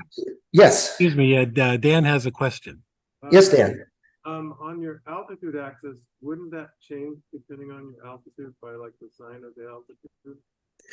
Well, you That's what the focuser weight, for the breakout of the focuser. yes, that's correct, and it's the weight does increase, but the formula is set for 90 degrees horizontal. Horizontal, okay. Yeah. Yes. Okay, so these are some of the torque curves that are typical published on these devices. And you notice they don't look anything like the sawtooth we saw at the beginning. And they have some information here that we can use to help us select.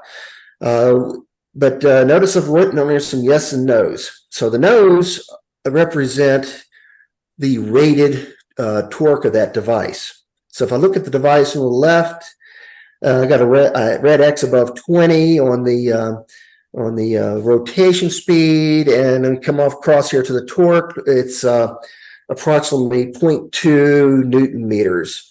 That's the rated torque of that device, but that's if we were using it as a speed control, if we wanted to make our toilet seat go down slow, but that's not what we're looking for. We want to use it to hold the load and use its breakout. So where I've circled the yes is the point that we would want to use.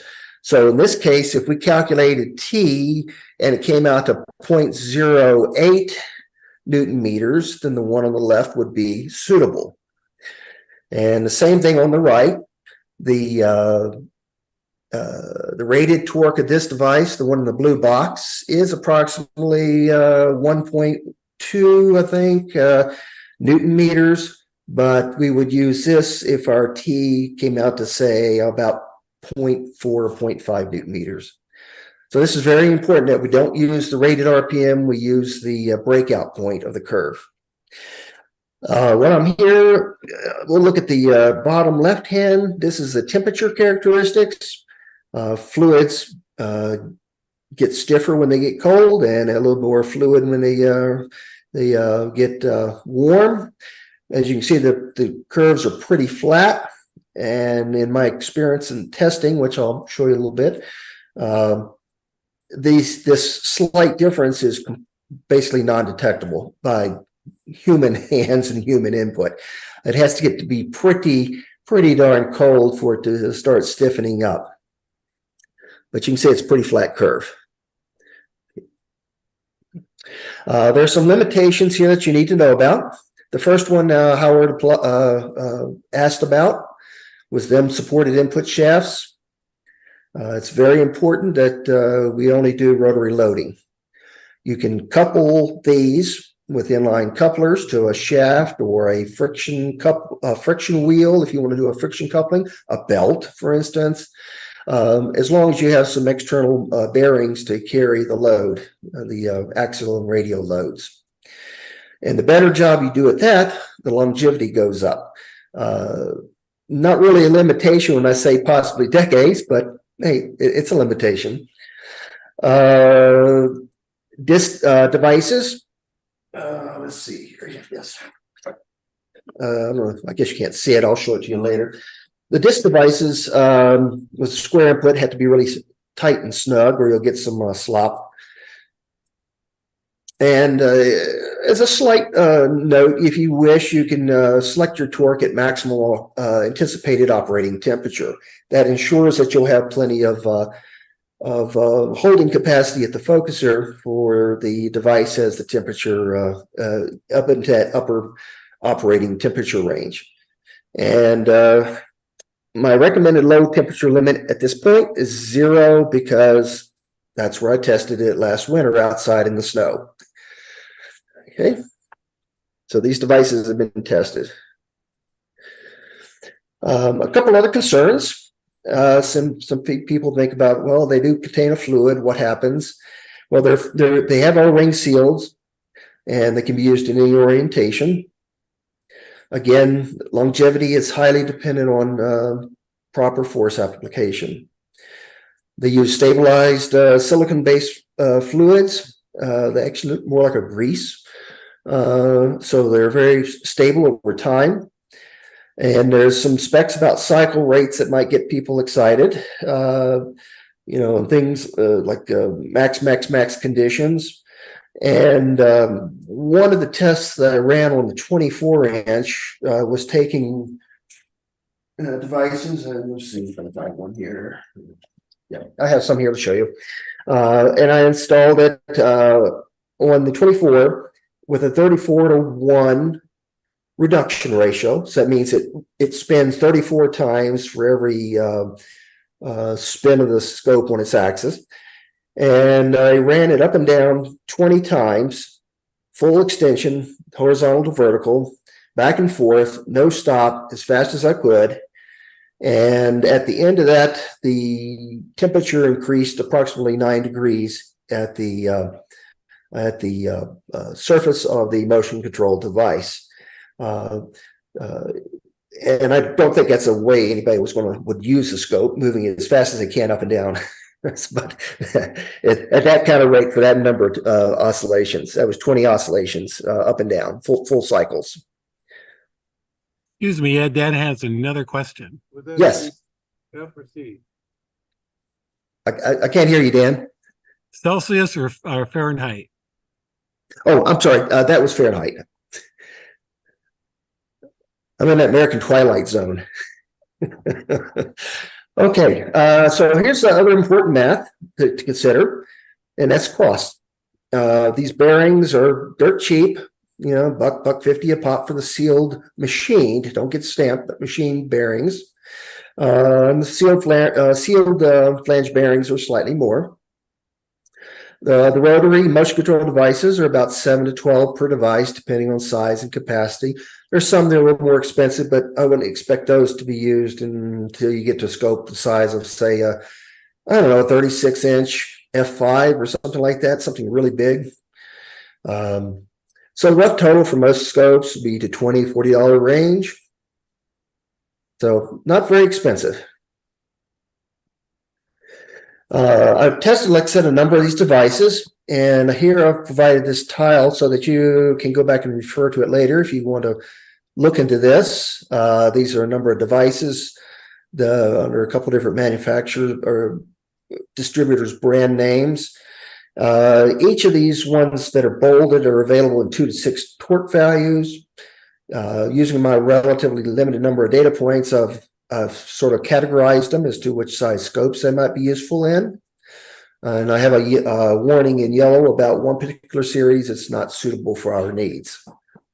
And if you don't think that they're strong enough, you can get them all the way up into devices that are sized to settle out Ferris wheels on gondolas. So yeah, the range is quite large. So here's a little bit of the testing on the 24. I have 4 different devices here, and in this case, these are all at 34 to 1. They're also tested at 1 to 1, and the performance is remarkably similar, even though the curves are slightly different. And that's because one of the equalizers is in a 1 to 1. The speed is lower than the speed on the reduced versions, on the reduced connections to the scope, on the the reduced ratio connections to the scope. So, but when you average it all out, it's remarkably similar for all these devices. Okay, so I've got a mock-up demo here I'm going to show you. These are the numbers so you can see what we're doing before I switch off the sharing. And basically, I kept it really small. This is a very basic demo. There's two NM on the alt and as when there's 1 device per axis, 2.5 when I have both devices on the alt working together. I got 2 different versions. Very simple construction, 3 bearings for the azimuth, and just 1 flange on it, and then a couple of sealed bearings for the hub and the trunnion side. So, okay, so I'm going to switch off screen sharing and go to the live. Can everybody see me? Oh, hold on a minute there, Ed. I'm going to try to make you full screen Okay. so we can see what you're doing. Maybe I can do it here. Under view. Under view. There we go. There we go. Okay, go take it away. You're full. We can. So Ed, I have a question. Yes, Mel. So in my 20-inch, I calculate a half kilogram, maybe a kilogram at the focuser, a meter length. So I guess I need something around 10 Newton meters, maybe 20.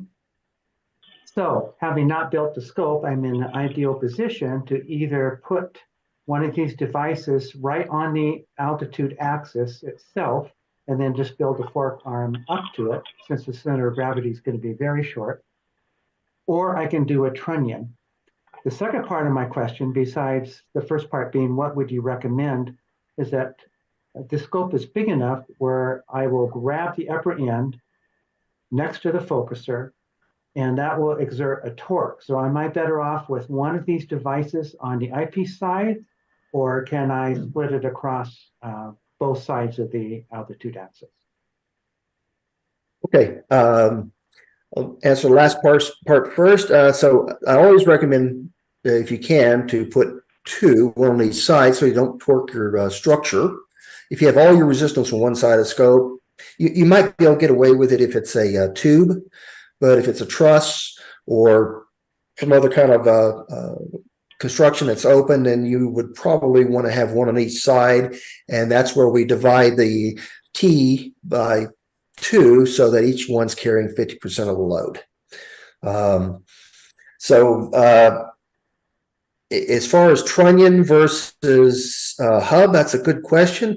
I'll tell you what, I'll get that in just a minute because I'm going to show you a little bit about how that works, and then you can kind of get an idea maybe which way you'd like to make it go. So right now, this is a mock-up I made up for OSP. Don't laugh, folks. I made this as cheap as possible. It's not balanced well. Right? I want to move this camera a little bit. There we go. So it's not balanced well. It is really cheap, and I did that intentionally. I just did the comment on that briefly. Having seen this, the quality on this is higher than most people's real telescopes. So even though Ed doesn't think it's much, it's really very well done. Oh, I don't know how we. You're too kind. So this is riding on masonite. Here, a piece of masonite on the bearings. It's just particle wood, so there's not much going on there. It's just a piece of wood here. And what I've done is I've built two different styles of alt support. So not because this is what you want to do, but because I want to show you two different versions. The first is a hub here. All right. And right now I've got the hub disconnected because I wanted to show you the underlying mechanics, just how basically floppy it is, totally unusable. On this side, we have a trunnion, okay, pair of bearings, and a little motion control device here in the center. And this trunnion is connected to this motion control device by a little G2 belt I've added. I did this because a lot of folks will have existing scopes with existing trunnions, and this is 1/2-inch material. And I wanted to show that it's possible to put a, I think this is a 6mm G2 belt alongside a bearing on a 1/2-inch thick piece of material, and so just show that it's possible. Okay, but that's not the only way you can connect it. You might want to connect it by friction coupling, you know, a friction disc or something like that. So there's different ways you can do it. Or you might want to put a hub up here and connect it, you know, through here and still have trunnions. So there's all kinds of ways you can do it. So anyway, you've got a pretty good idea now of the underlying mechanics. I'm going to put a screw in here and just attach this. All right. Then we'll do one more here. Okay, so now we've engaged that motion control device. And now I'm going to go over here and engage this one. I just clipped it into the track. And so now you can see things have changed dramatically. Okay.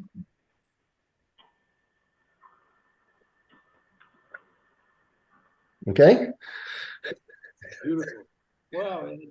Okay, so it's a huge difference. Now, one of the things here I want to show you is loading. I'm going to take this out. This is about 0.6, maybe 0.65 kilograms of steel.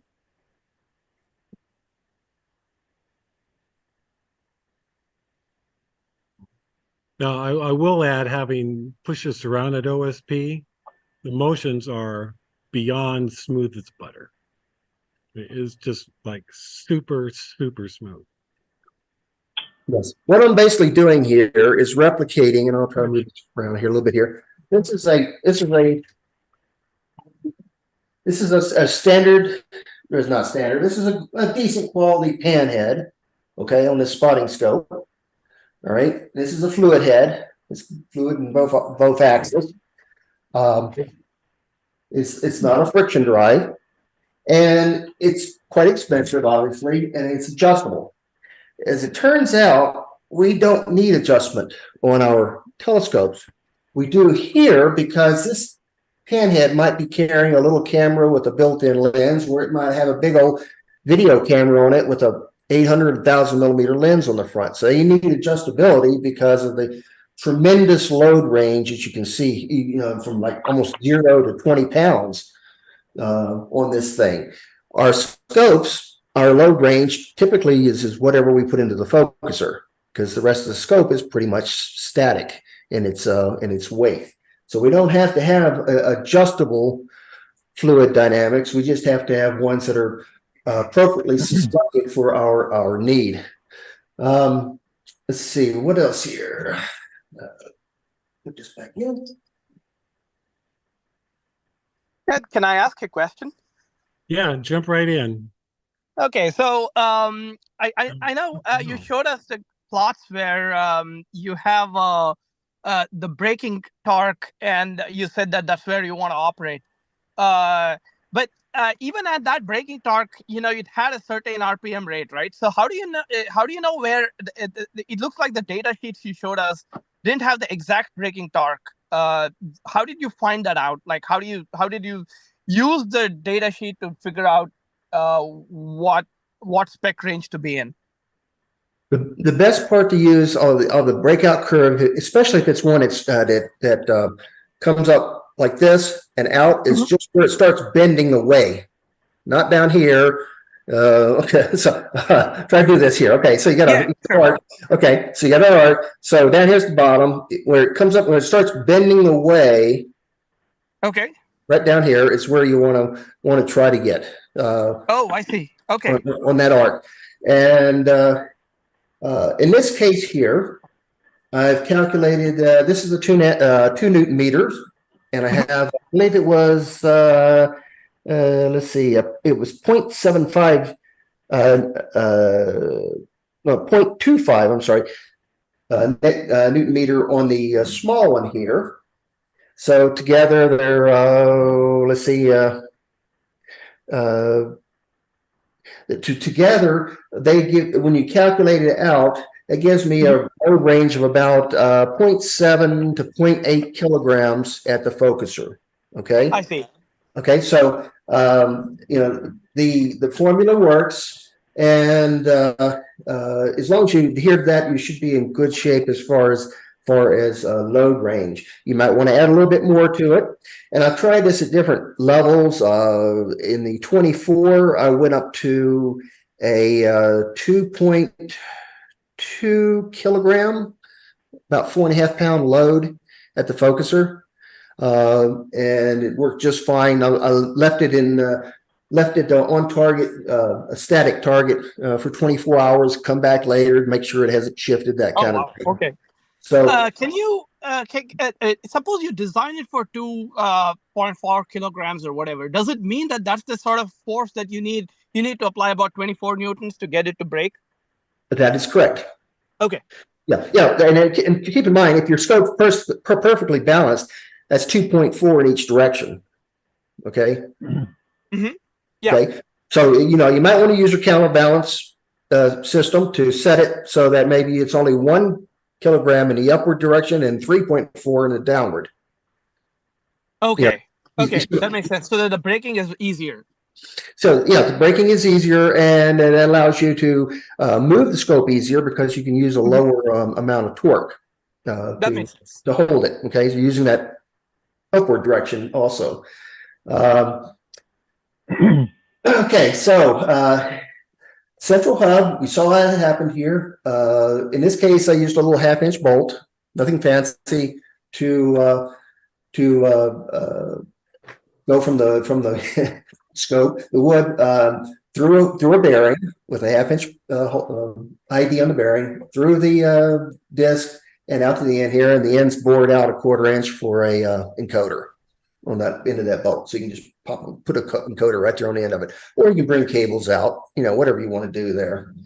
On the other side, you've got this all open, so you can do anything you want there. Excuse me, Ed. We have another question. Terry, if you can hear me, just go ahead and ask your question. There's no need to raise a hand. Okay. This may have been already addressed earlier, but I lost the connection. But anyway, my question is regarding torsional stiffness or to non-engineering types, how springy it would be on the connection.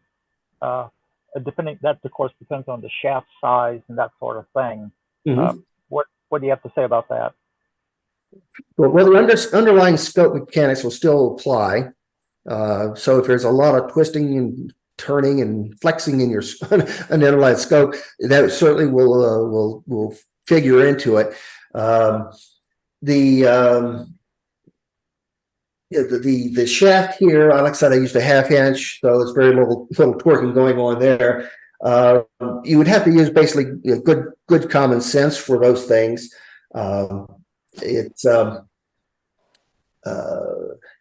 I guess it'd vary too much from build to build to really quantify it here.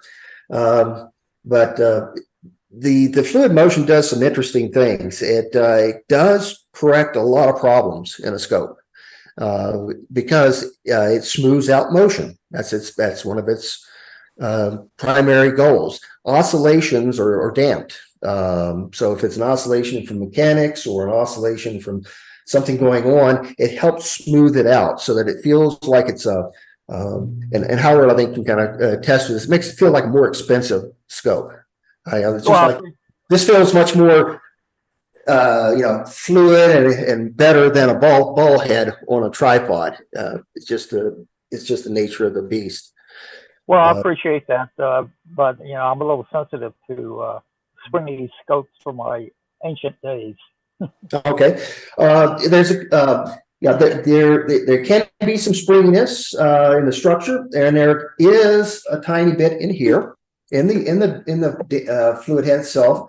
That pretty much is negated because what happens is if I swing it and I'll load it up and let go, there's sometimes a little bit of rebound or return.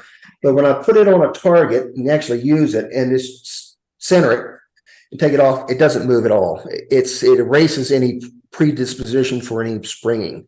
And that's pretty much, if you can go like that and take your hand off it and be right on target, then you probably would never notice it because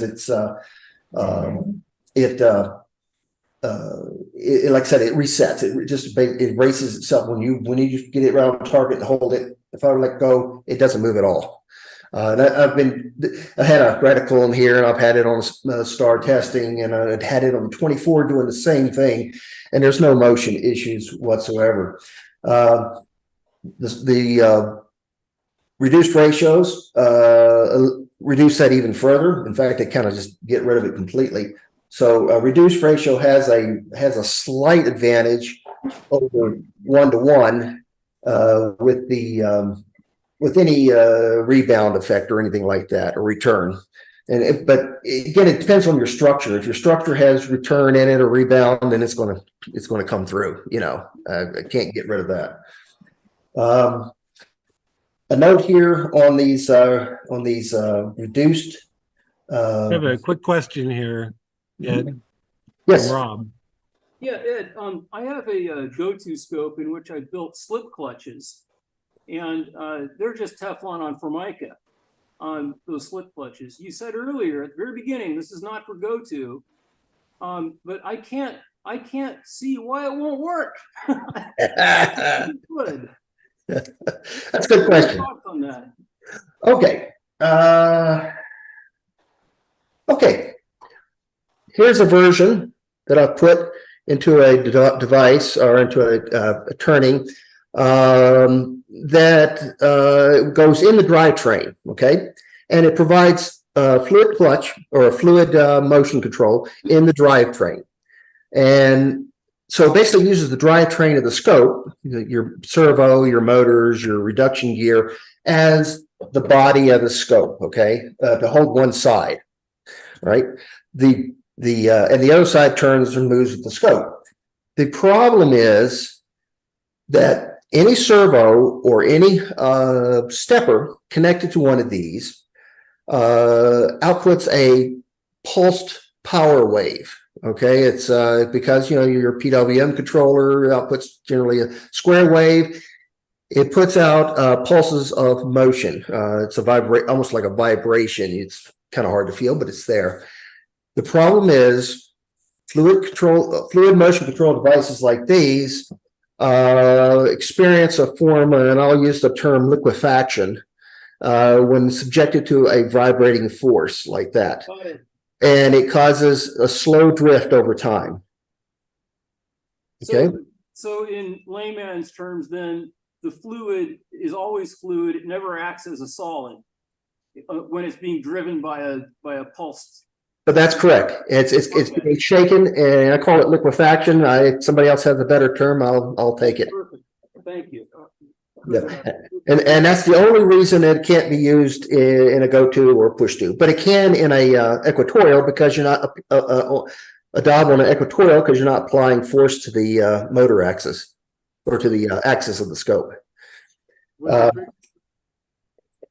Okay, so I want to show you this this little device here. This is just one of those little motion control devices, and notice it just drops in. Now imagine what would happen if I took two of these and put them here. Okay, and they would say they were slightly different or a little different values. That means that on a fly, here now, I just dropped this one out, so just the one on the other side's on. You can change the whole underlying mechanics of the scope as far as how it feels. You can make it more resistive or less resistive.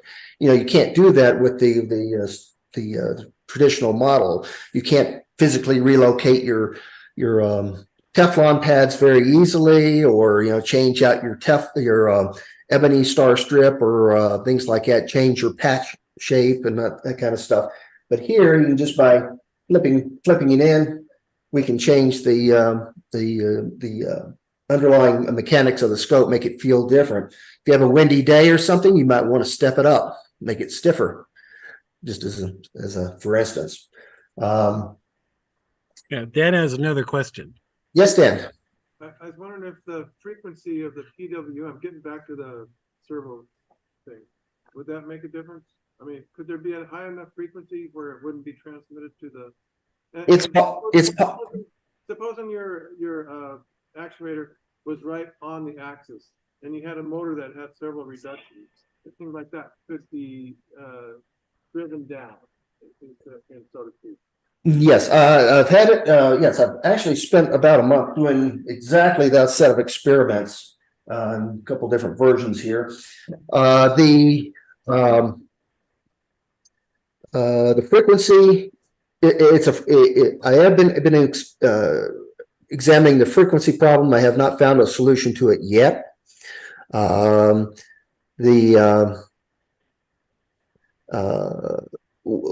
thing that does help to some degree is adding a small amount of, actually not small, but a significant amount of standard friction to the fluid motion device. In this case here, there's a set screw here. This is actually the fluid device here, and through it is through this axis is another disc inside of here, which has adjustable friction. It's a Delrin on polished steel plates. So Could you hold it up a little higher, Ed? Sorry, yeah. So that in this case here, I can parallel. It's like two sets of clutches mechanically in parallel, not series. I'm sorry, yeah, in parallel, not in series. So that the force is applied to both of them through the central shaft, and if you increase the friction to the standard friction to the point of where the motion disappears, or the drift disappears, then you defeat the fluid motion action. And I've tried a couple of, and I have some pictures. Well, I won't show you. I have some pictures here, but the other devices have been tried. I've had this in a complete drivetrain in a finished scope. 3-to-1 reduction, no pitman at the I'm sorry, no gearbox at the pitman, plus a 3-to-1, plus a 51 harmonic drive, and then the motion control device. And in between, I've tried elastomeric inline shaft vibration reducers.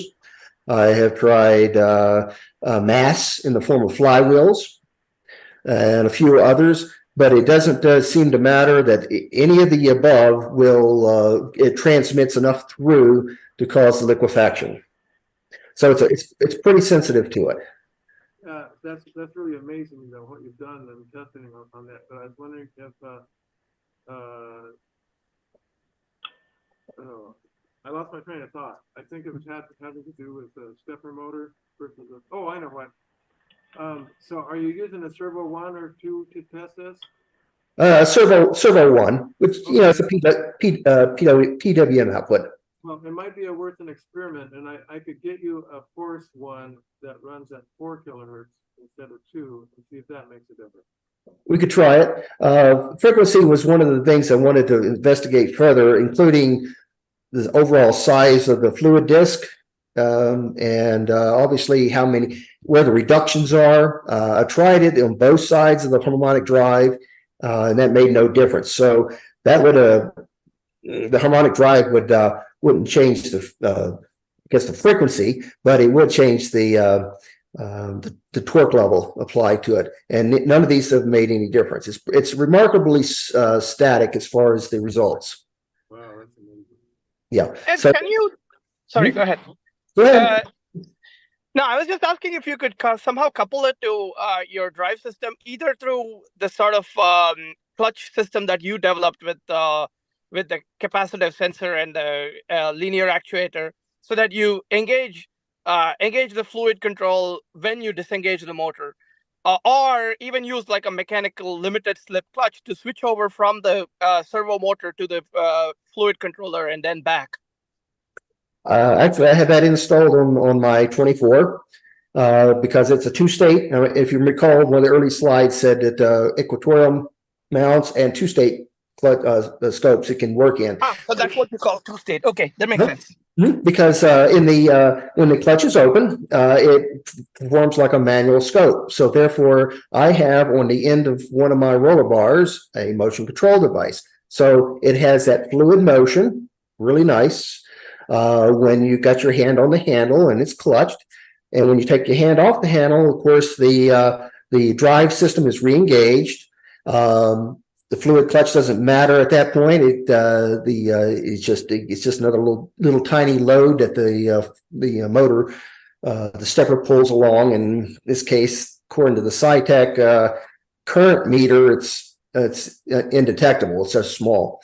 So yeah, it works just fine in the 2-state clutch, 2-state clutch system, because you have, in essence, a manual scope when its clutch is open. So it works great.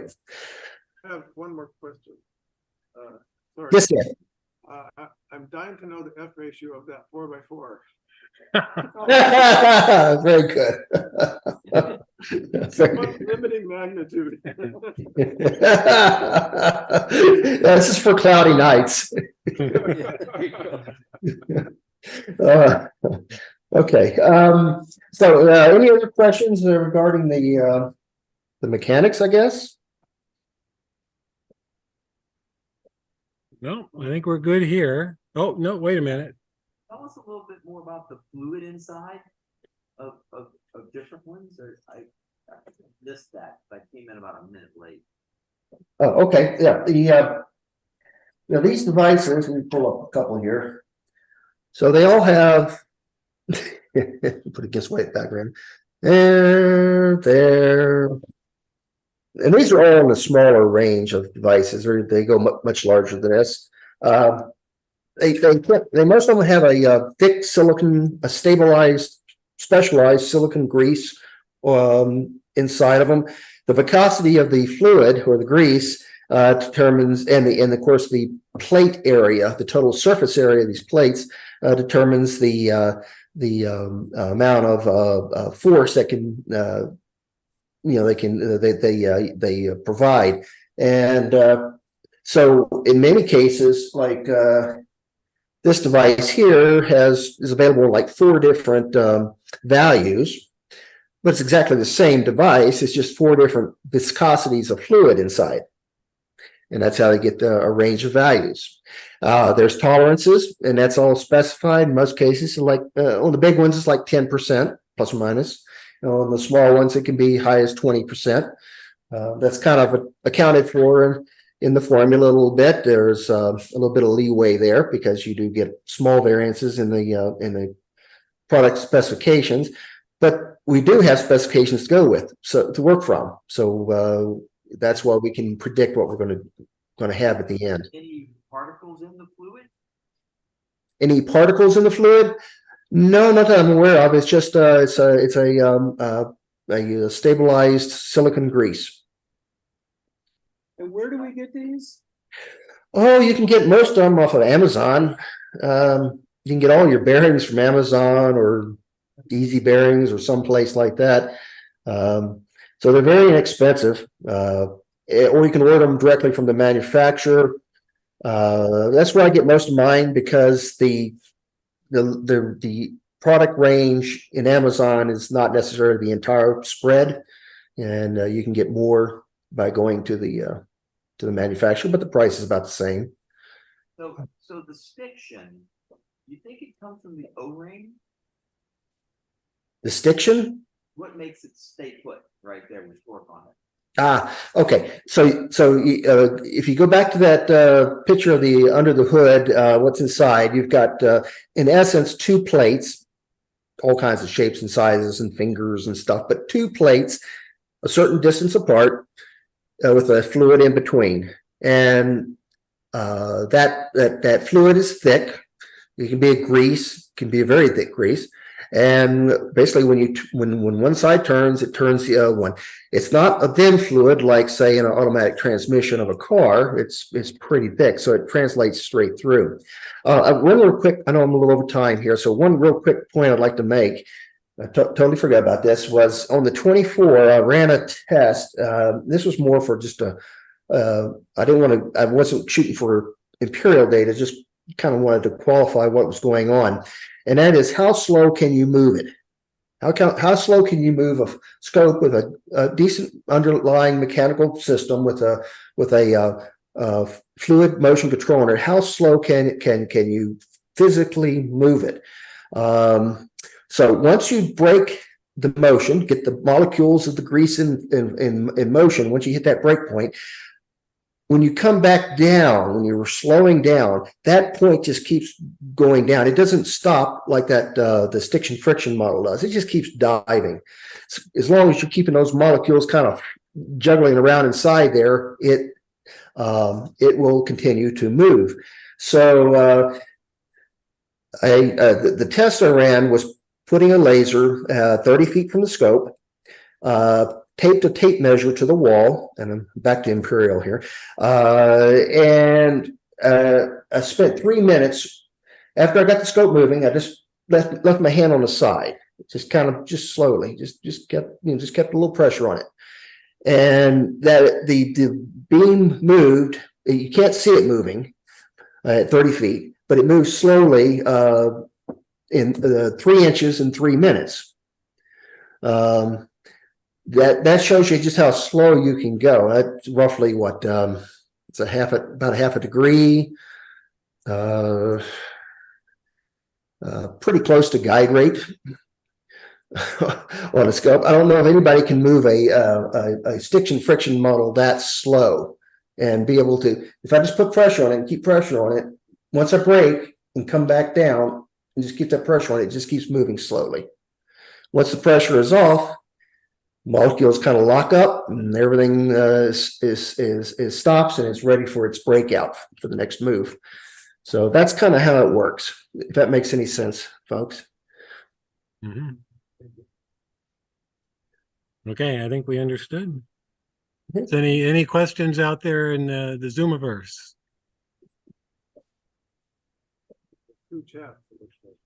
Yeah, you already saw those as we came up. So, okay, well, thank you very much, Ed.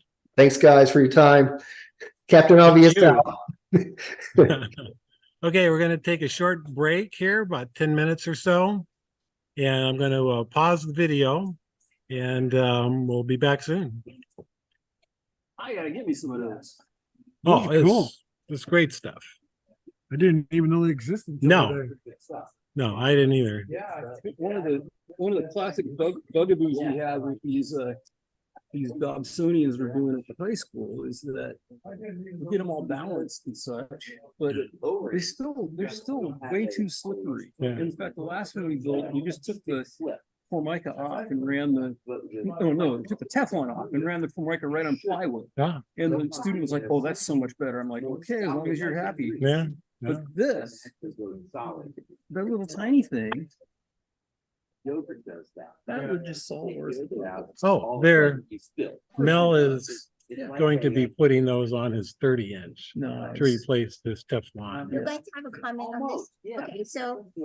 Okay, so I asked him, oh, yeah, we have one of those 10-inch jobs that came from China with those awful spring things. Yes, So I yes. asked him if he thought this would help, and he said possibly.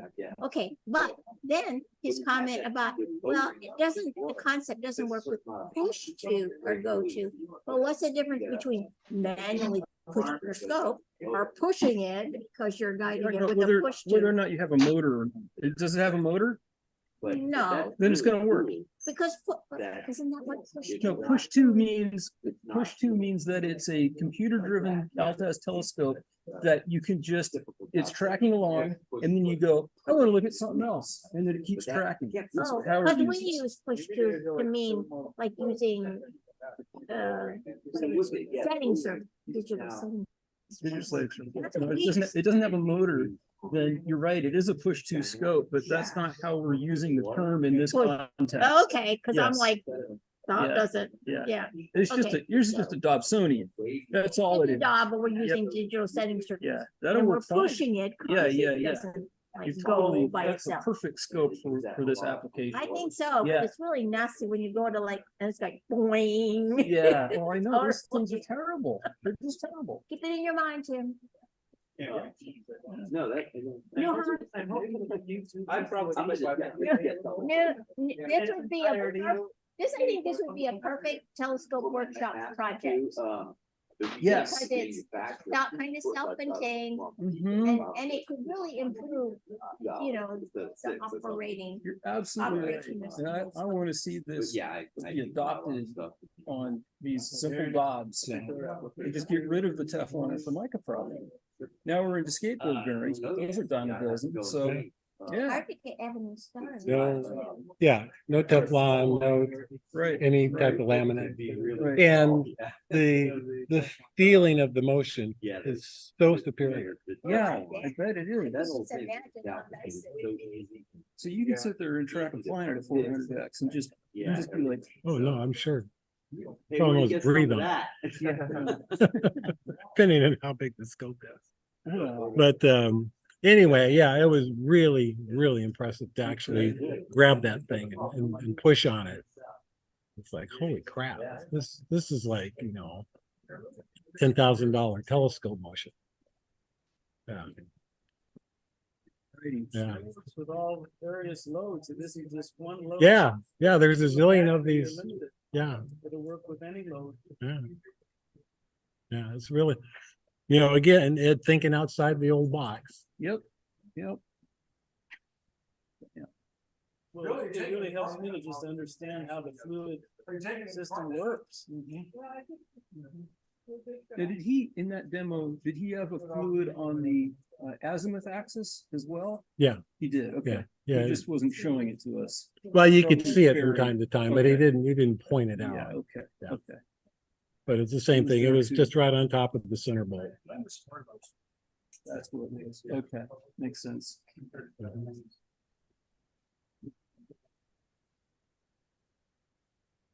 If it weren't Saturday, we could walk over to Granger and see what they have. Well, I can get online and see what they have, even easier. Yeah. You can have a hot beverage at the same time. I haven't been in yet, so I don't think you can walk in there. I've only always ever used, well, since I retired, I've only had a half day, but they don't restrict you like they used to. You used to have to have some kind of business connection. Yeah, but I don't think they are strict on that anymore. Right. So I just walk in there and basically only once or twice a year, even. haven't seen you for a while. Yeah. Well, I've ordered stuff from Grainger online just using my credit card. So I know that that's an option. I didn't know I was walking in. I've gone in there with just a sample and the powder guys are pretty good. They figured out what it is.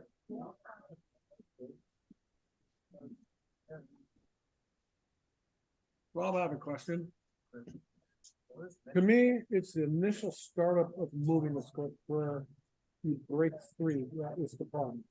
To me, it seems like he still has that. Then he can slow down and not have a lower limit, but to me, it's that initial startup that causes the person not to do this. Yeah. Am I missing the point? No, I think you're spot on, but I think what happens here is that because it doesn't have, it still has the stick, right? It's not going to move until you apply X Newton meters as per your calculations. But then when it starts moving, it just moves. What you want your Teflon to make it do. Where so that C shape is gone, it just connects. When it just starts moving. Right? It's pretty cool. That's the message I got. I haven't tried it. I've never heard of these things until today. Exactly. Me personally, I've never heard of this. So, fluid head, like on the video tripod, but how does that apply to I've a heard of telescope? fluid head over and over and over again. Yeah. Now I know what a fluid head actually is. And many applications time. use it. Howard, do you have one of these on your scope? No, Oh, you gotta put one on? no, because of all the problems he just talked about with having servos drive. That's right. So, Right.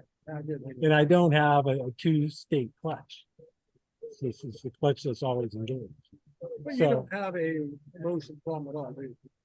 So, no, I really don't. So that said, it would be nice to have that really wonderful, smooth fluid head Like- motion like when I Mel. was pushing. like Mel. He, Which Mel, yeah, he's not gonna put a drive on that and he could actually maybe benefit from this. well, he plans to put this on his third, get rid of the Teflon and laminate. I was just saying that I've got these high school kids building these cheap dolls, and we end up with bearings that are either way too stiff and sticky, or they just flop over, and there's no middle ground. And Yeah, I've there got it, $10 or less. Yeah, just do it. Yeah, So yeah, I had never heard of that until today. Yeah. I got another question for you. Not today. Somewhere along the way. I want to have a conversation with one doctor. Field doctor. feel flattened as well. Feels like, yeah. I want to get a handle on that. So I think that could be. my mistake. I think you need to go to a workshop on asking imaging. Talk to asking me to be friends. I'm not good enough to actually give you the explanation that it's gonna have. I don't know nothing about asking. You want to start at the beginning with somebody who really knows the shit. I got two friends that go there. Good, start with them. They're called Bill Fletcher. Yeah, yeah. So basically, you take every single cell in that picture down to the level of where the background is black. No, more to the point is so that there's no slope on the pedestals. So you can draw. Good.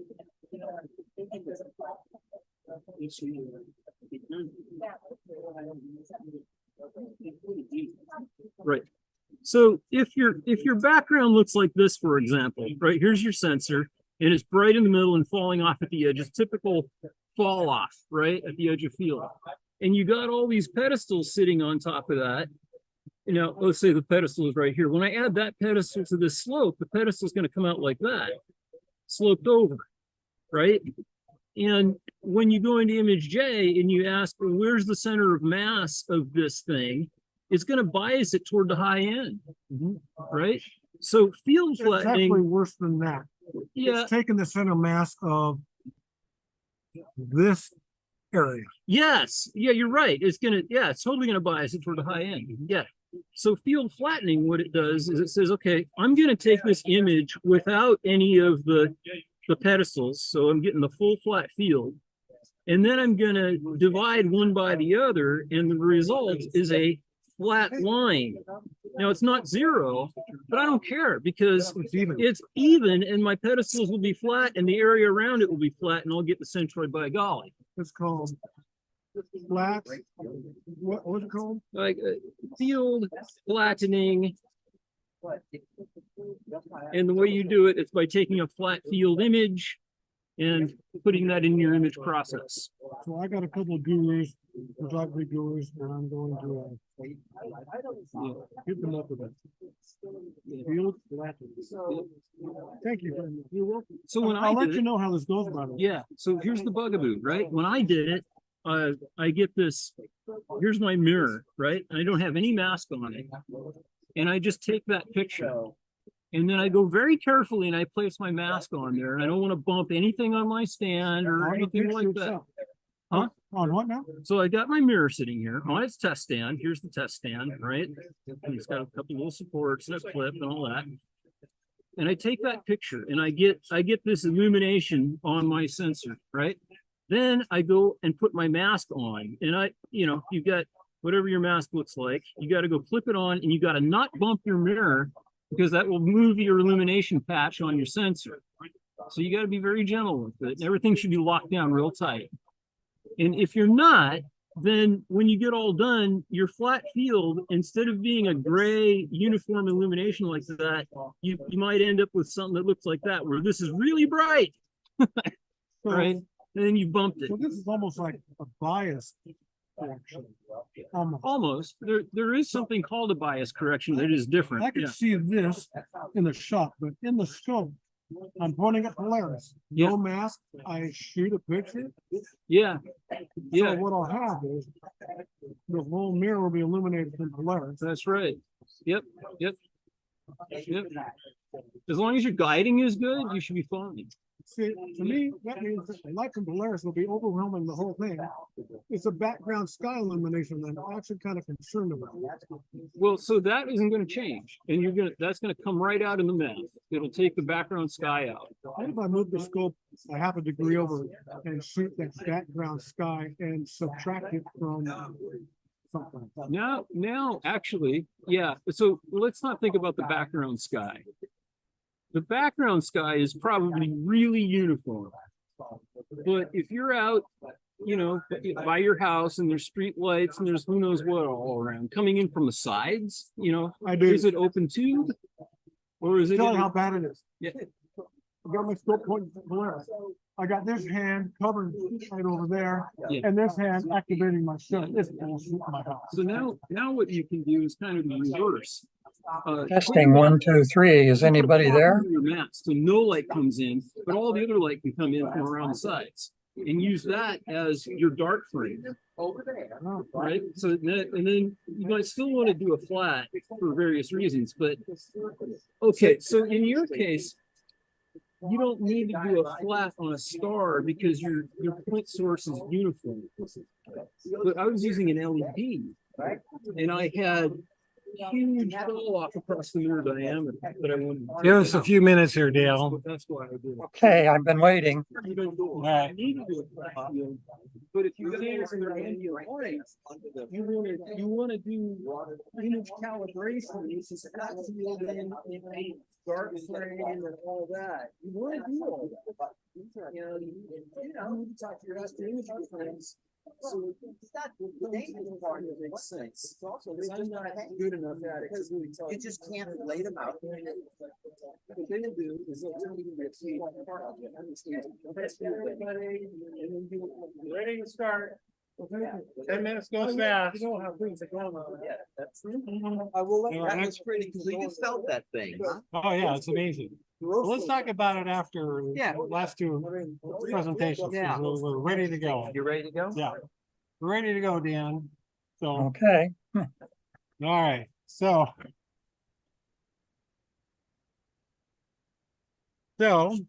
okay, 10 minutes goes fast. It always does in these workshops. So next up is Dale Eason. See him here on our screen. And Dale's going to talk to us about his SkySolve plate solving finder, which I have had some limited but very gratifying success with. So take it away, Dale. Oh, Okay. got to start recording. Yep. Hold on.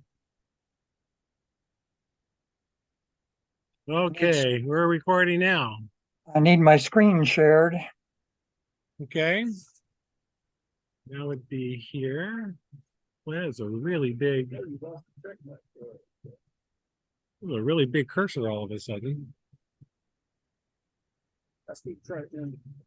Hey, can you? Should be able to Okay. share now. All right. I just have to pop up a little deal. Here's my scope I'm working on, and I'm going to try to do Ed Allen's thing he just presented on the bottom of it. So just thanks, There Ed, you for go. presenting that. So Okay. we'll see Yeah, that later on. your presentation's coming through really well. Okay, good. Now, if I can remember how to start it. My screen is covered up.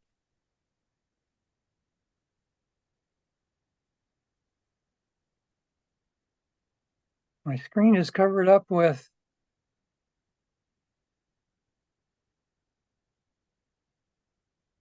There we go. Slideshow. Okay. Yes, I haven't done slideshows on Zoom before, so I'm a little bit out of my element here. Here we go. That's okay. We all are, or most of us anyway. On my screen, I've got half of Zoom covering up my screen, so I can't see what I'm presenting. Oh, well, we get the whole screen here. Okay. Let me see. I think I found, there we go. I got rid of it on my side. All right. So, as you said, I have this thing called the plate solver, and it's a finder for push-to scope. While you guys were on break, I heard some of you talking about definitions of push-to. My definition of push-to is a scope that has no motor control on it, and you have to push it around the sky to get where you want to go. And so without go-to or motor control on it, it's kind of hard to find things.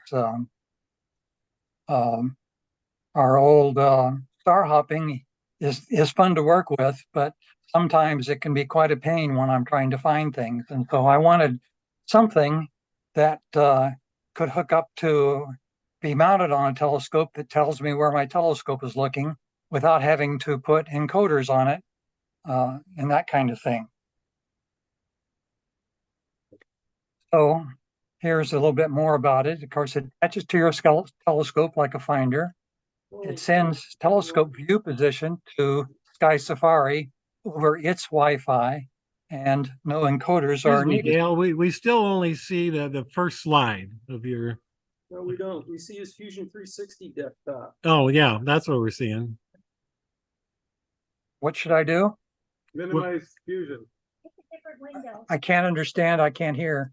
Okay, so Dale, what we see is your Fusion 360 file of your 16-inch. Isn't that interesting? How do I? Yeah, it's a really cool looking telescope. But Good thing that's what was on the other slide. Can you minimize that? all right. Now, do you see my slides? No. My Dale, screen. Dale, my do you have a dual monitor setup? No. No. Okay. Stop sharing and then let's do a reshare because you might have shared your Fusion application. You really just want to do share desktop. Yeah. Right.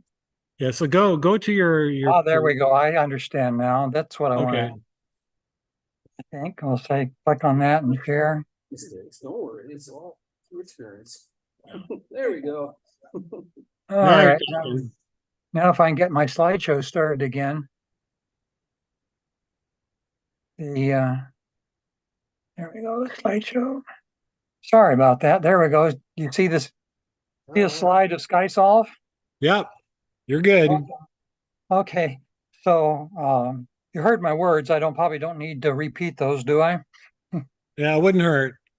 Okay, so SkySolve is a plate solving finder, and of course I haven't described what plate solving is, but it's just basically a camera that looks up at the sky and then sends information to Sky Safari about where it's looking.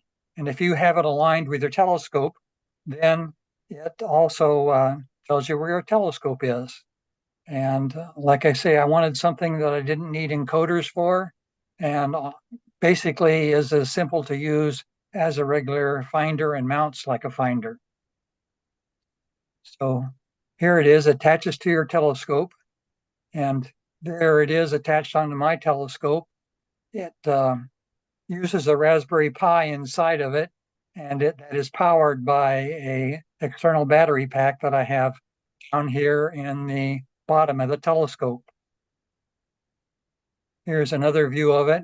And for me, I like to use a tablet, and so I have Sky Safari running on my tablet, and there is a Wi-Fi link either to your tablet or to your cell phone running Sky Safari. In this case, do you see my cursor on the screen? Yes. Okay, so in this case, I've already told Sky Safari about what my field of view looks like, and I have connected the telescope, connected to my SkySolve actually. Sky Safari thinks it's a telescope, but I've told Sky Safari it's a push-to telescope.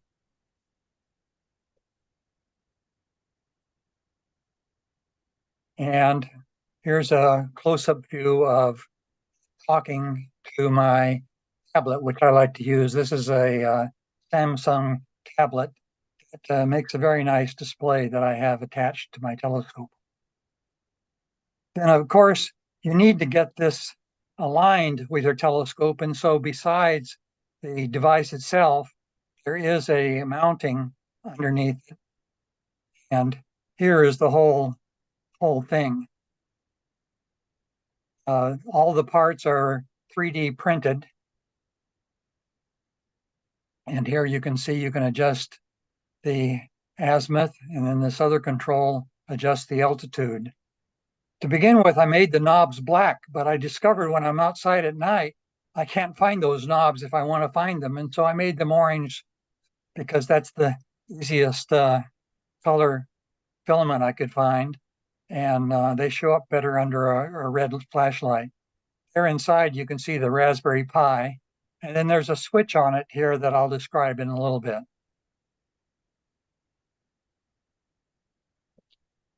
So the case that this all mounts in is actually keyed, and it will mount in onto that mount we just saw. And so you can take it off and not disturb the mounting position.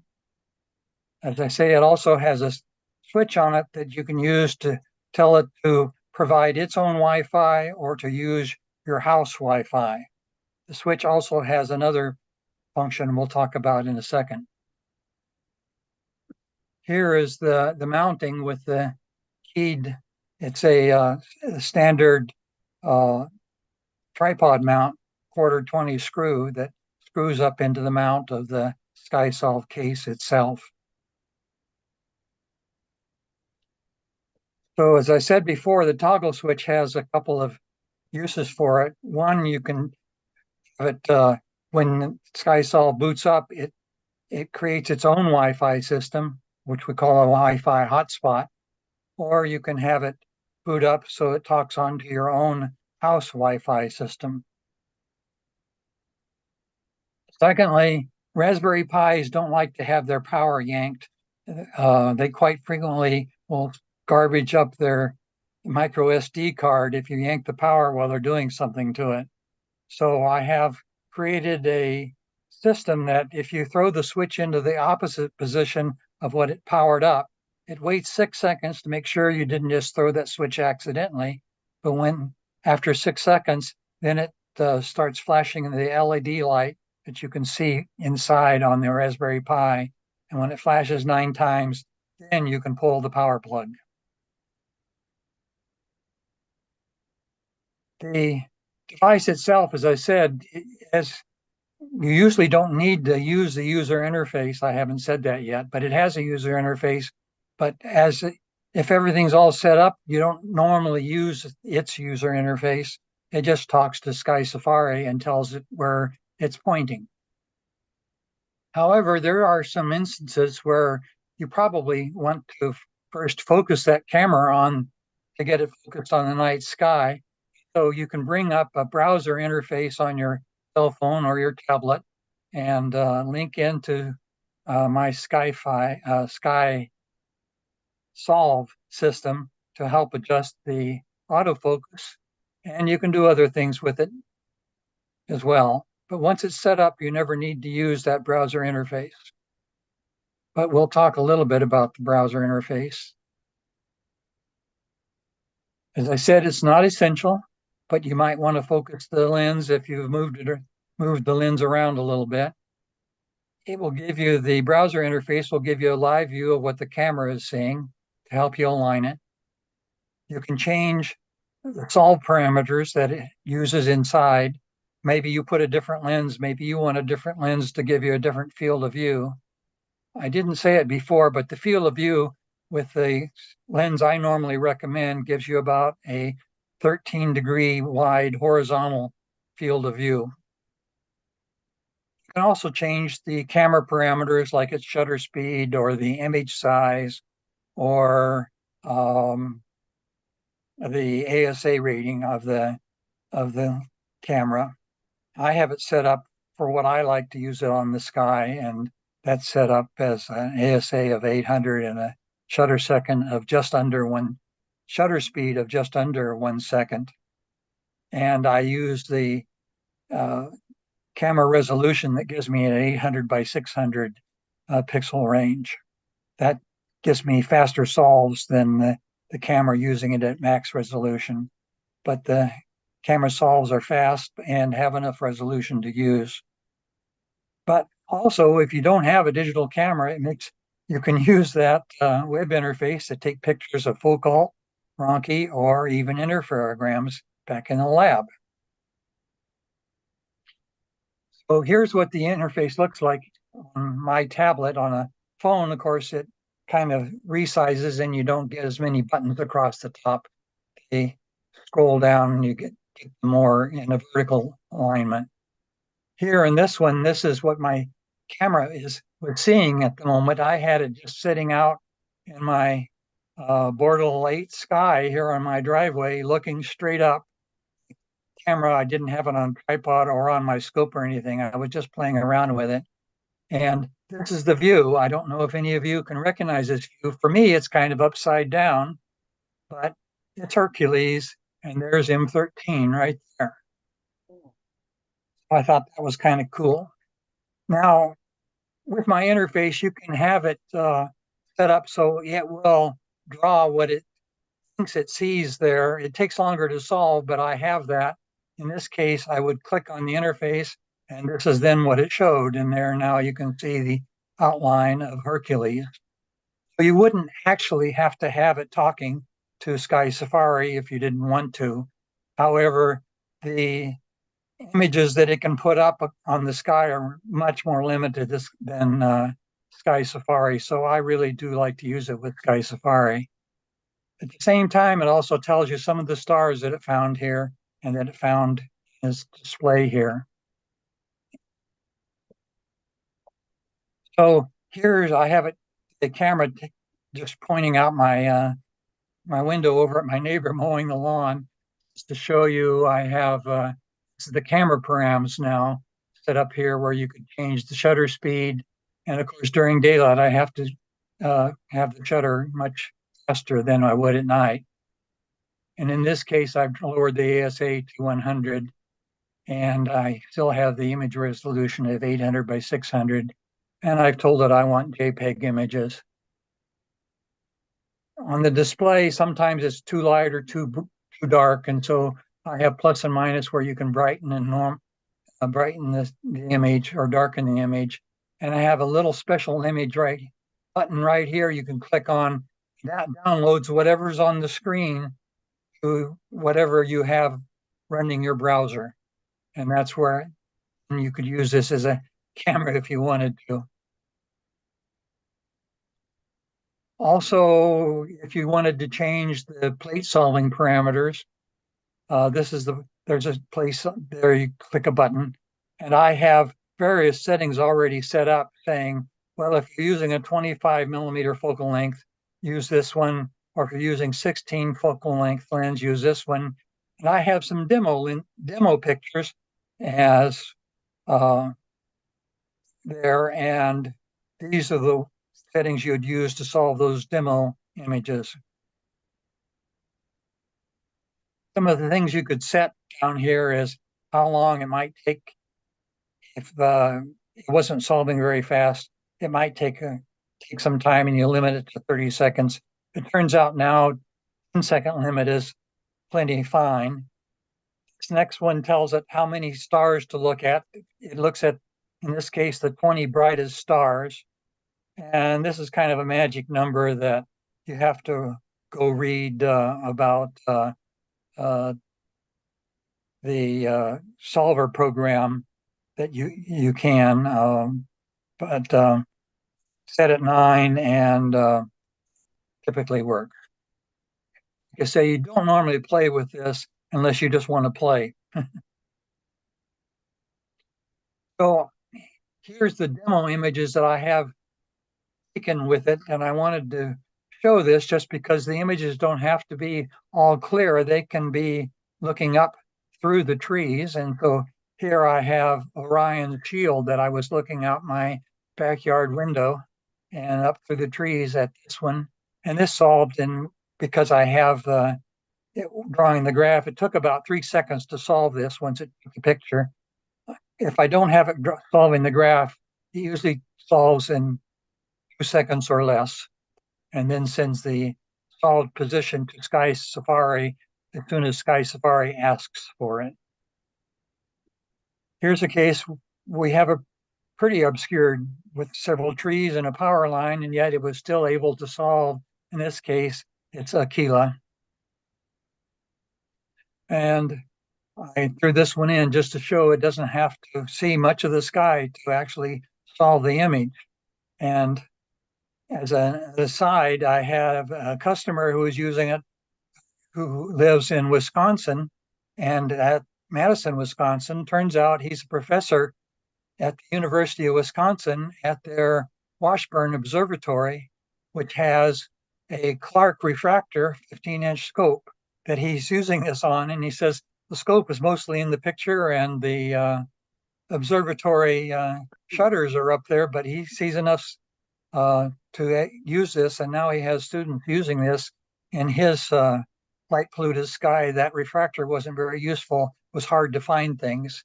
And now he has students using it and finding it. So I was kind of proud of the fact that I'm attached to a old Clark 15-inch refractor. Then here's another image from my front yard.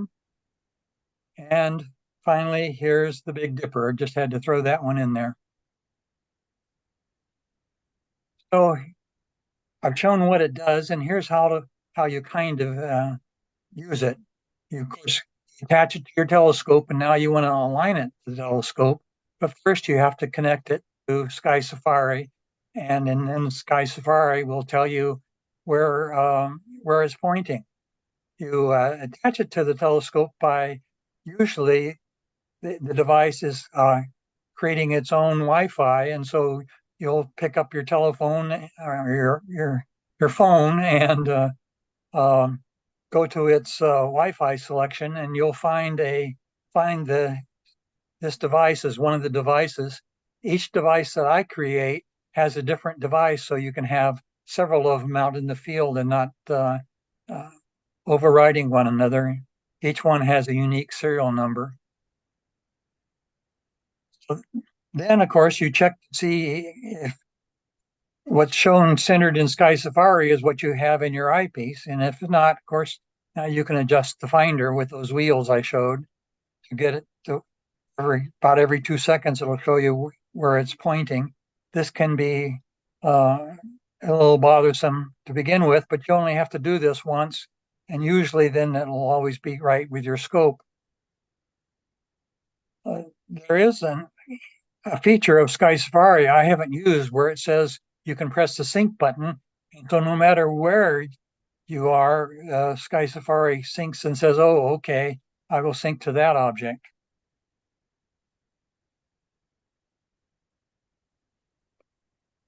Like I say, because in light pollution, I can mix up what stars in the eyepiece and get the wrong one. So I tend to, when I'm out aligning the thing, I try to find some messy object instead of a star, because those are much easier to recognize. So quite frequently I'll use M15, but one night I actually used M51. I have used M57 as well as my alignment object.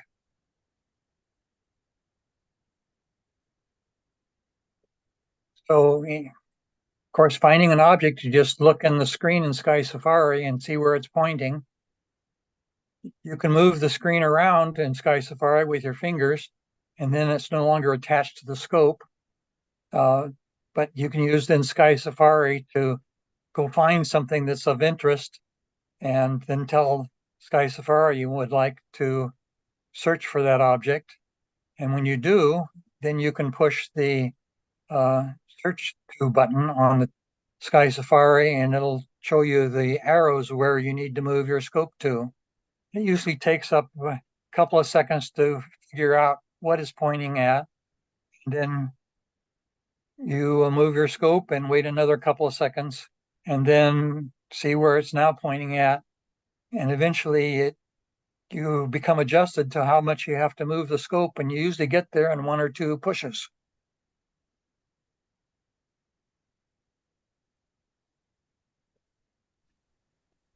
Dale, how frequent are your solves now? I know earlier there used to be once in 10 seconds, but I know you've made drastic improvements to them.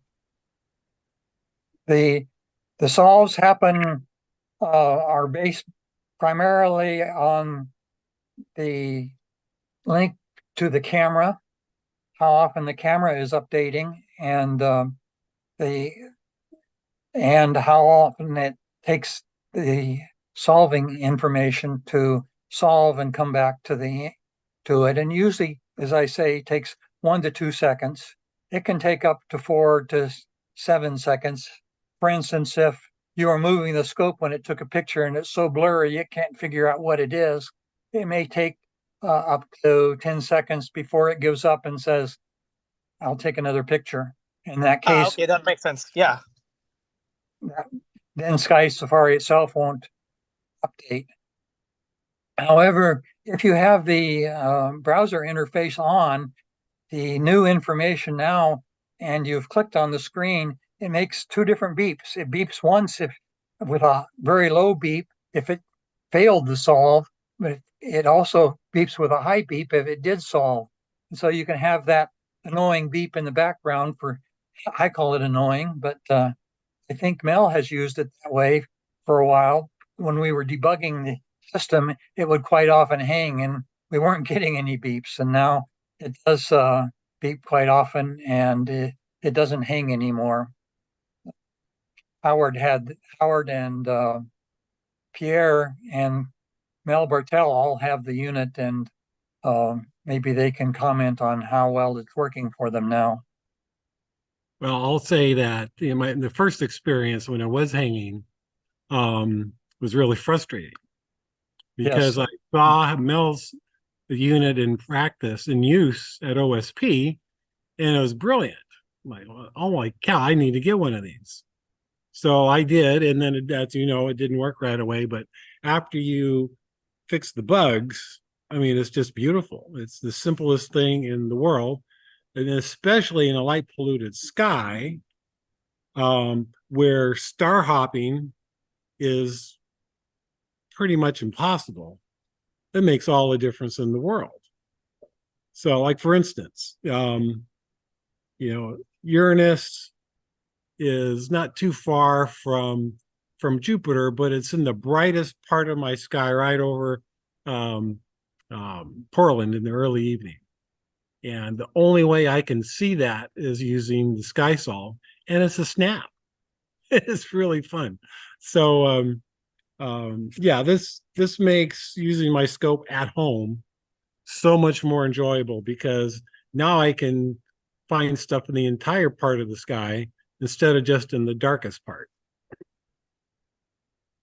Yeah, and Pierre Lemay here. I will testify also that I was, I think, the second person to, other than Dale, to try out this camera a year ago. I've been looking for something like this for a while because I use a 20-inch ball scope, on which you cannot attach any coordinate location system, and this is a great feature because you can use this attached to the ball scope to know where you are pointing, and then you move the scope around and you eventually get your object. I've had the hanging software problem for most of that time, but sometimes it would work great and sometimes it would hang. I haven't had a chance to try the new software which Dale sent me, but that's something that I will do in the coming days now that I've finished one project.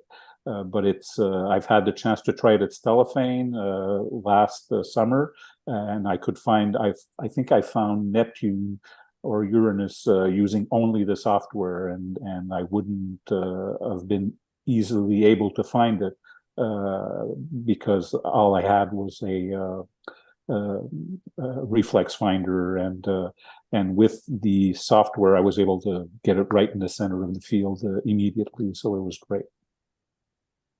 Yeah, that's a kind of a funny story. When Pierre would report that it would hang, I thought I wasn't seeing it hang. Mel didn't report that it was hanging. Both he and I are kind of computer gurus, and when it did hang, we didn't really think it was a hang, and we just would relink to the browser, and that fixed the bug, and it would start talking again. And it took Howard and Pierre to convince me that there was something going on. And once I finally figured out that it was hanging, discovered how I could make it hang, then I found the bug, and I think we've got it all working now. Good. Yeah, looking forward to it. Like I said before, one of the features that I really like now is that probably none of you have used yet, is if you do have the browser interface up and you have the camera parameters turned on, you can click on that button and we'll download what it's saying to your cell phone, or in my case, my tablet. I take that back inside and look at the pictures of the sky that it was seeing, and kind of can review then what I had seen. And I kind of enjoy looking back up at those pictures it took. I was surprised one night to discover that where I couldn't see Andromeda, it saw the little blobby Andromeda feature there here in my Mag 8 skies.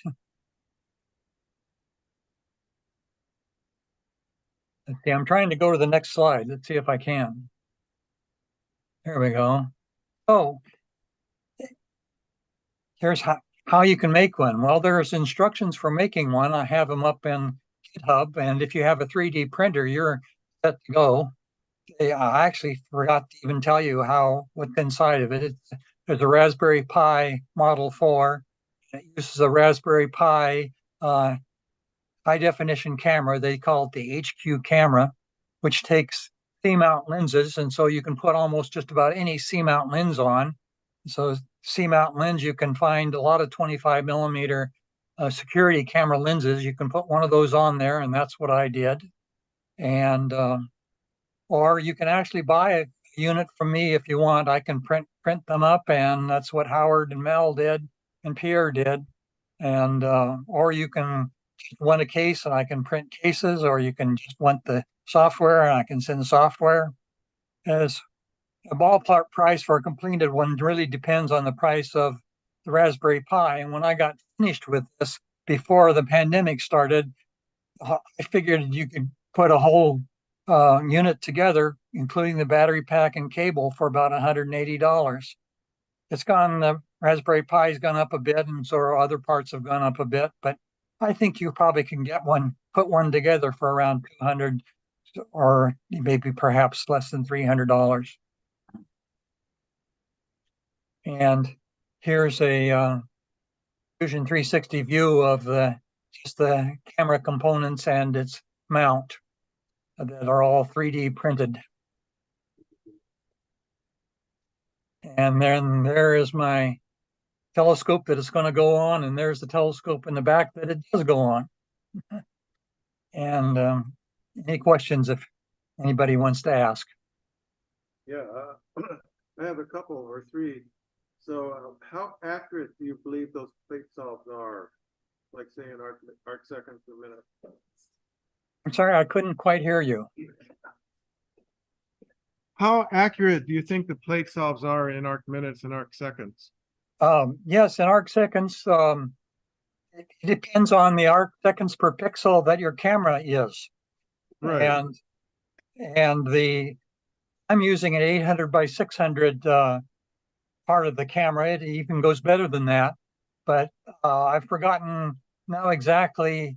And 800 by 600 with that sensor, I think we're into an arc, half of an arc minute to an arc minute.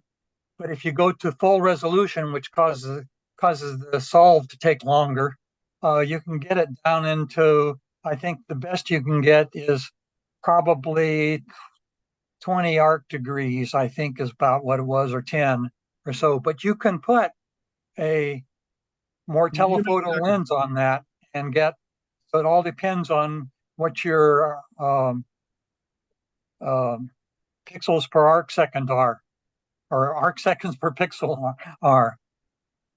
Okay, I have another question. What catalog are you using for this?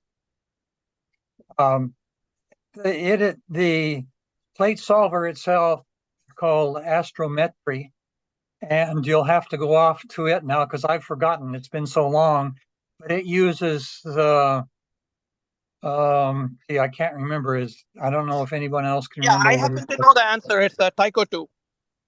There you go. What is it? Tycho 2.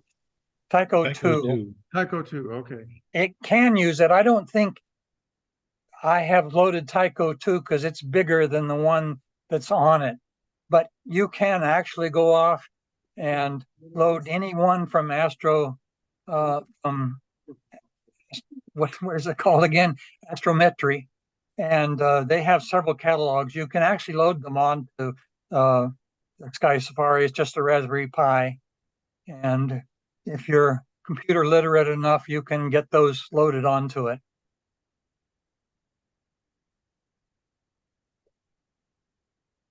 So you read all the interfacing software and everything, Dale? Yeah, sort of, yes. I saw a guy on Cloudy Nights who was already using Astrometry because I had never heard of it. And as a matter of fact, it was Mel who talked about plate solving. I'd never heard of that about 3 or 4 years ago. And he was talking about how it'd be nice to have plate solver out in the field, and started thinking about, once I learned what plate solving was. And then this guy on Cloudy Nights had it with a different camera, but was using Astrometry. And he had a routine that allowed it to talk to Sky Safari to give it coordinates. And so I took that routine and I rewrote it a little bit in Python, and I rewrote all the browser information and its link to Astrometry that's running on Raspberry Pi. That's all written in Python as well. Good job. And then I got tips from Mel on how to write a browser interface. I had never realized a browser interface could look like a computer. And with his help, he mentored me a little bit, and watching his web pages, I discovered how to use JavaScript to create the interface. Really nice work. Yeah, I'd like to add, Dale, that and I mentioned this on the OSW list, I think, is that one of the side benefits of your system is that the camera lens never dews over. Yeah, you're the first tester of that. Yeah, Have plenty of well, dewy skies, but my skies have been all full of Canadian smoke. yeah. Well, Can you fix that? yeah, just for everyone else's benefit. I mean, I had this out on a night about a little over a week ago, and the humidity was off the charts. I mean, everything was drenched. I mean, my hair was wet in like 5 minutes. I mean, it was just, if it could have been over 100% humidity, it was. And I was out for about 4.5 hours, and everything was like I just poured water all over everything with the hose, except for the SkySolve camera. Dry as a bone. So the heat from the Raspberry Pi, What was it dry? the heat from the Raspberry Pi kept it warm enough. Oh, Not that's to, good. yeah. How many Right. watts? Sorry, go ahead. It's a lot of watts for what it is. It draws about, when it's trying to solve, it draws about 1 amp at 5 volts. So there we go. That's 5 watts. Which is why you don't want the camera No. located under the incoming light Yeah. beam from the sky. No, you Yeah, like have it towards the top of your telescope. Yes. right.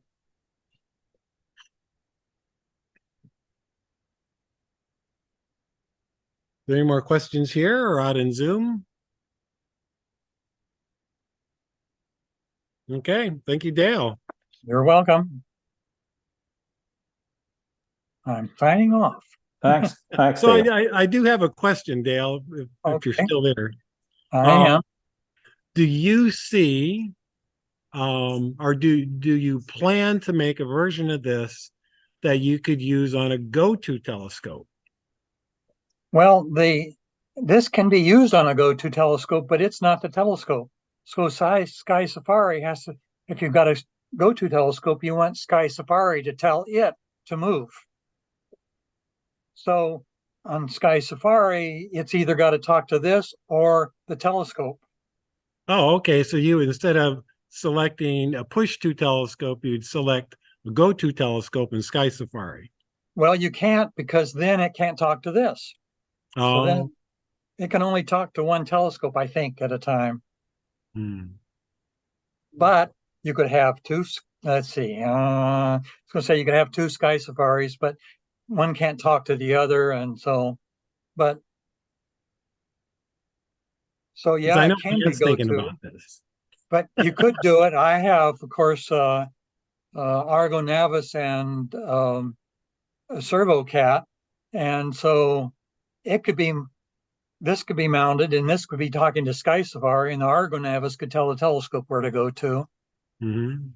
So, but you don't really need to do that once you already know where it is. Of course, it's nice to have tracking that the go-to telescope usually gives you. Okay. All right. No, Rob has a I question. just have an observation. I haven't tried your stuff yet, but I totally want to. I have tried Celestron's cell phone thing. What do they call it? I forget. Intelligence and StarSense or Intelligence. There's there's 2 companies that make that now. Let's call it No Sense and in Intella, I don't know what, but they don't work. Dale, you've completely killed the competition as far as quality is concerned. These guys, there was a guy up at our Stub Stewart State Park in last new moon, and he had this Celestron product on his 10-inch Dob, and he's like, I want to find the Ring Nebula, and so he moves over to the Ring Nebula, and it's like we look through his Telrad, which is perfectly aligned, by the way, and he wasn't even in Lyra.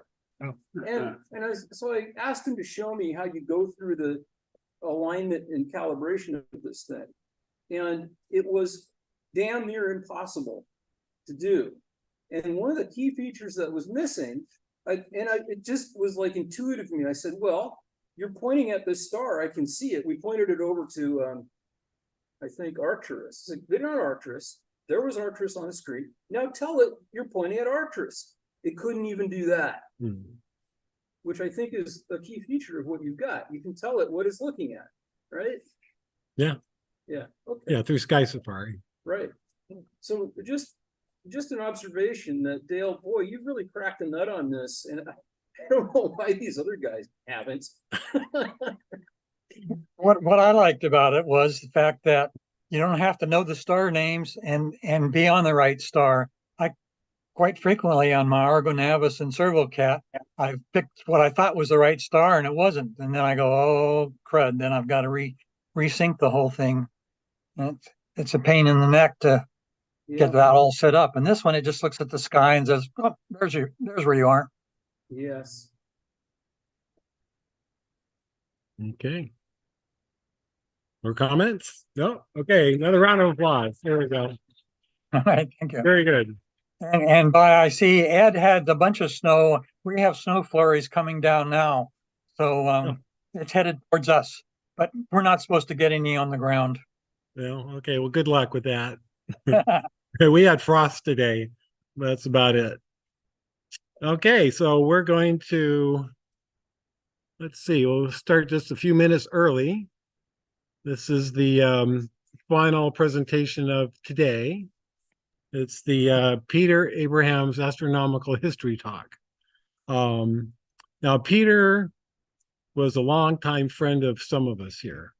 He's from the Portland area. He was a longtime member of the Rose City Astronomers, and he was very interested in the history of astronomy, antique telescopes.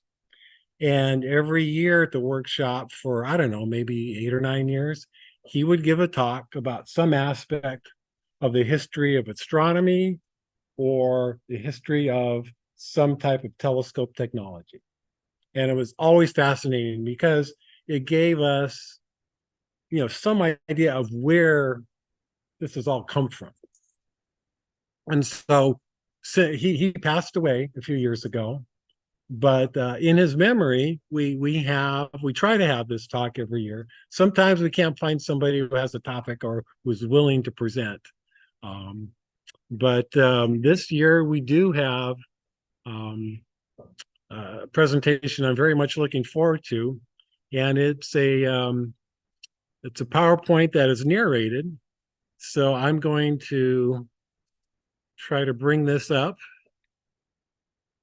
And thank you, Howard, for running it. I hope the sound will come out well for everybody in the pre-recording, but I can usually be more articulate pre-recording these things. So let her rip, and I'll be here to answer questions at the end. Okay. All right, here we go. Hello, this is John Briggs speaking from New Mexico. And this is the Peter Abrahams Memorial History Lecture at the LTASMIT Workshop in 2023. And my title is Anguish at Yerkes, the hitherto untold story of the early grave concerns over the 40-inch objective. First, I'll just say I'm very proud to be here, thinking of Peter. He was a close friend of mine. He was very active with the Antique Telescope Society. And this is one picture I have of Peter when we were visiting the MNT telescope in Arizona.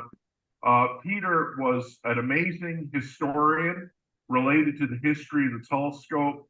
He collected a vast amount of information, and upon his passing, I'm proud to say that his daughter, Katie, turned over some 50 boxes of Peter's files and papers that we now have preserved at the Astronomical Lyceum in Magdalena, New Mexico. It's an incredible archive related to history of telescopes and history of optics.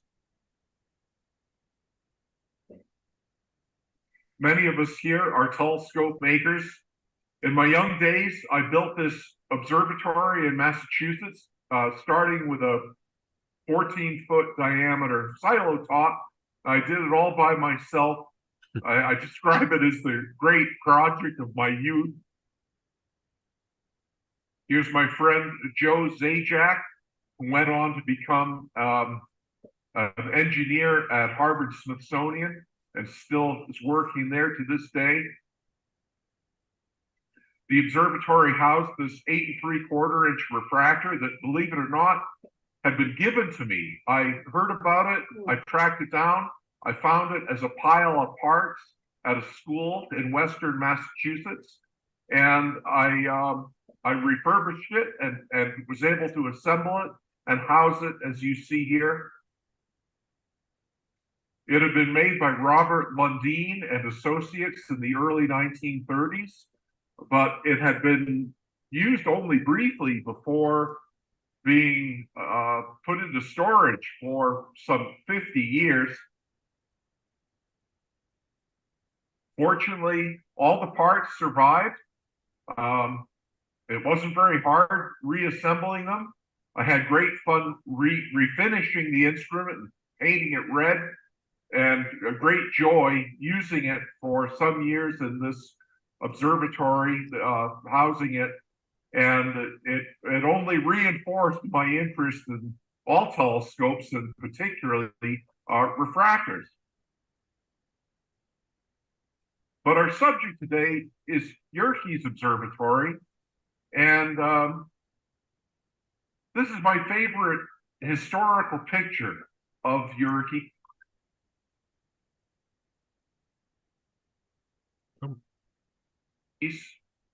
There's a house on the immediate right through the trees there. You see just a bit of it. That's the house that Edward Barnard built and lived in from the earliest days of Yerkes Observatory. The farmhouse in the far distance is where William Morgan, the stellar spectroscopist, lived. Yeah, when I started reading about places like Yerkes and seeing old pictures like this, these black and white pictures, it was almost, to me, an image like this, the place was like a dream. Hard to imagine the reality of a place like this. As I was learning about these things around the time I built that observatory and thinking back about the history, images like this were kind of mysterious and, of course, amazingly appealing, making you really want to go there and see it with one's own eyes. But to this day, it is very much a real place. It's not just a black and white historical dream. It's a beautiful and colorful place, and amazing to see. The detail in the building is spectacular. The inside also absolutely spectacular. And even for all the astronomy and astrophysics progress that was made at Yerkes since its dedication in 1897, what I'm afraid it's, of course, famous for is the giant 40-inch refractor. And what we want to talk about today is some of the history, a bit of which has remained obscure to this day. So let's set the stage by looking back at some of the classic construction photos from the earliest days of Yerkes. The dome is 90 feet in diameter. It was built by Warner and Swayze, and of course, there's a figure there to dramatizing the size of everything. And back then, men were men, iron was heavy, and pulleys worked really well. How quickly we can click through these slides, only trying to imagine the labor involved moving the iron castings and getting them into place and assembling this and the entire building. Check out the ladder in the background on the right-hand side. Up you go, workmen, to get something done. It's, of course, just impossible to imagine the labor involved to accomplish something like this, let alone the design and the instrument making that went into creating all this. Absolutely amazing. Maybe many of you have seen these images, but there are going to be some that I bet none of you have seen. This assembled telescope tube is about 63 feet long. And here it is in a picture that was reproduced in so many 20th century astronomy textbooks, successfully assembled, in fact, operating in its glory days. But, you know, along the way, there were various setbacks, and they overcame them all. And really, this presentation is about some of those setbacks, not all of which they took the time to talk much about in their determination to overcome them and continue successfully making progress, as they certainly did. It was indeed a successful engineering marvel. The elevating floor is a wonderful feature. The eyepiece end of the telescope, of course, swings through a gigantic arc. This is no L. Smith telescope, but it's a great convenience having this elevating floor. And the founding director's father, William Hale, was an elevator engineer. And George Ellery Hale, the young man director, can you imagine being director of this when you're only about 27 years old? That's how old Hale was, if I remember right, as Yerke started under his leadership. What a place. The elevating floor was great. And here it is at its topmost position, and notice the telescope is looking at the North Celestial Pole here, but nevertheless, the eyepiece end, in this case with the spectrograph attached to it, clears the floor, so you can do a German flip with the telescope, even when the floor is all the way up, and you won't necessarily bump into anything. But something terrible happened the morning of May 29, 1897. We can imagine it was a beautiful spring morning. The telescope had been in use the previous night up until about 10 p.m. The adjustments to the instrument had been ongoing, but this was all before the dedication of the observatory. They were anticipating that to happen soon, but given what happened, it had to be delayed. So I'm going to read from a handwritten report by George Ellery Hale himself about what went down. Sound heard about 6:45 a.m. by McKee, who came to observatory and tried to get in. He is positive that no one was in the building. Sound heard by Mrs. Hale, Mrs. Wadsworth, and servant. McKee called Dodge, and Mrs. Hale awakened me, and I came at once and saw the floor before anyone had entered the building. Climbed up on dome, could see no injury to objective. Myers reached powerhouse about 7:15, no power on before. I sent Dodge for Elliman about 7:10. The latter came up at once. Here you go. Dodge heard the crash, looked at his watch and saw it was 6:43. Heard two crashes, a loud report followed by a lesser one, duller, about a second later. Looked at powerhouse chimney and saw no smoke. Thought perhaps someone was closing the dome, but saw that no one was there. Then McKee came over to the house. Of course, the concern was what might have happened to the objective with the collapse of the floor. And there's a story that it took them some time, some considerable time, to really access the telescope easily again. And it had been quite an interval. And when somebody looked up through the tube, they were horrified because it looked like maybe there was a network of cracks in the lens.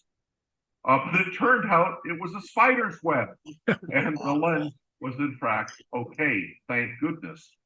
But Hale, in the report of the morning of the accident, added, Mr. Lawrence informs me that Mr. Carpenter of Williams Bay says he saw the cable connections made and thought them insecure. There had been worries that maybe the telescope and the project had been sabotaged. Even so many people disliked Charles T. Yerkes, who had made the donation and was becoming all the more famous as the observatory was being built. But that was not the case. It was simply that the cable clamps had given way, and it was a setback, but they overcame it. One can imagine how it taxed the nerves, especially people like George Ellery Hale, who seems to have been fairly high-strung by nature.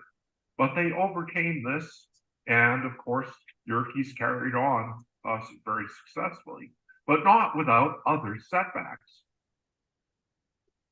Hale himself was especially interested in the sun, and there was a portion of the Yerkes rooftop that rolled away, exposing the inside to skylight and sunlight, and the associated room that ran between the two smaller domes was called the heliostat room. So the idea was to capture a sunbeam with a heliostat or coelostat from this roll-off roof area, and then shoot the beam horizontally down some long focus instrument and long focal length spectrograph. But here we see what I believe might have been the Ritchie 24-inch mirror set up in a temporary tube assembly in the roll-off roof area. What they found, however, was that this observatory for the sun was really not too good, because the masonry heated up fast in the daytime sunlight, and the seeing was disappointing from the heliostat room. Would have been the heat rising off the gargoyle there facing towards the east. And in the elaborate basement machine shop area, they were building the solar apparatus, the coelostat mirror mounting here, and on the left-hand side, a mounting for a 24-inch diameter paraboloidal, long focus paraboloidal mirror for this horizontal telescope. And when the heliostat room was disappointing in the main building, they elected to set up the solar apparatus out on the lawn in a wooded building, but where they believed they would have better daytime seeing. All this was going on in the very earliest days of the observatory, and what must have been a dizzying pace of effort and activity is hard to imagine. But they were all young people, mainly young men, and they were throwing themselves at this with all imaginable passion. And there's the completed solar observatory on the south lawn. And that's actually Lake Geneva behind the trees, some distance down a hillside. But but really close at hand. But oh no, Jesus. this is what happened. Evidently, before they had a chance to accomplish anything with the observatory, something went terribly wrong. It caught on fire and just wiped it out. Whether it was an electrical fire from, say, a spark source in an arc spectrograph, I don't know. Or whether it was something to do with a bright sunbeam, even at F30, which I suspect the telescope was operating at, because that's the focal ratio of the snow at Mount Wilson. Even an F30 solar beam is bright enough to set some things on fire, but this day, it looks kind of like a cloudy day, but it is not recorded, at least in anything I've ever seen, exactly what the cause of this fire was. But in any case, what a loss. Oh, imagine the discouragement after having figured the 30-inch optical flat that you see here destroyed by the fire. But notice the iron parts are actually not destroyed. The governor mechanism on the extreme left looks more or less melted or something, but the iron survived. And so the instrument subsequently arose phoenix-like after this fire. They had to remake a lot of parts, and evidently all the optics, but the iron parts, as far as I can tell, were reused. Undaunted, they proceeded along and they built it up again and built it bigger and better than ever. This was actually the first Snow telescope housing. Mrs. Helen Snow came along and funded the project, and she and her family lived there on Lake Geneva, and the telescope was actually named as a memorial to Mrs. Snow's father, and it was set up with new optics quite magnificently. And here, showing just a small part of the gigantic, long building, you see a scientific meeting. George Ellery Hale is actually in the group there. I'm going to count in from the left, going in. 1, 2, 3, 4, 5, 6. He's the 6th person present. He's sort of standing in back with his head tilted a little bit, but he was merely in his late 20s and in charge of all this. What tremendous activity.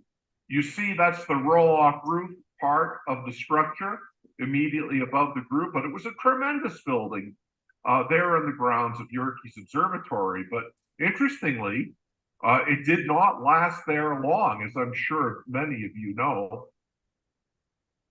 because George Ellery Hale persuaded Mrs. Snow to allow him to take the instrument and set it up on Mount Wilson as a solar expedition by Yerkes Observatory. And it turned out that the Snow telescope never came back to Mount Wilson. It's still there as the first major instrument at Mount Wilson, and I've actually used it there myself and for education projects. And but just to imagine thinking of what this thing went through, given its history, and imagine the perseverance of the folks involved ultimately succeeding. But this talk is really about the 40-inch objective itself. And most of what I've shared is well known to a lot of folks. But I'm going to get into some stuff that is less well known. But many of us grew up reading in textbooks that the 40-inch lens would likely never be exceeded in size because it was optically impractical to build a telescope lens that was larger.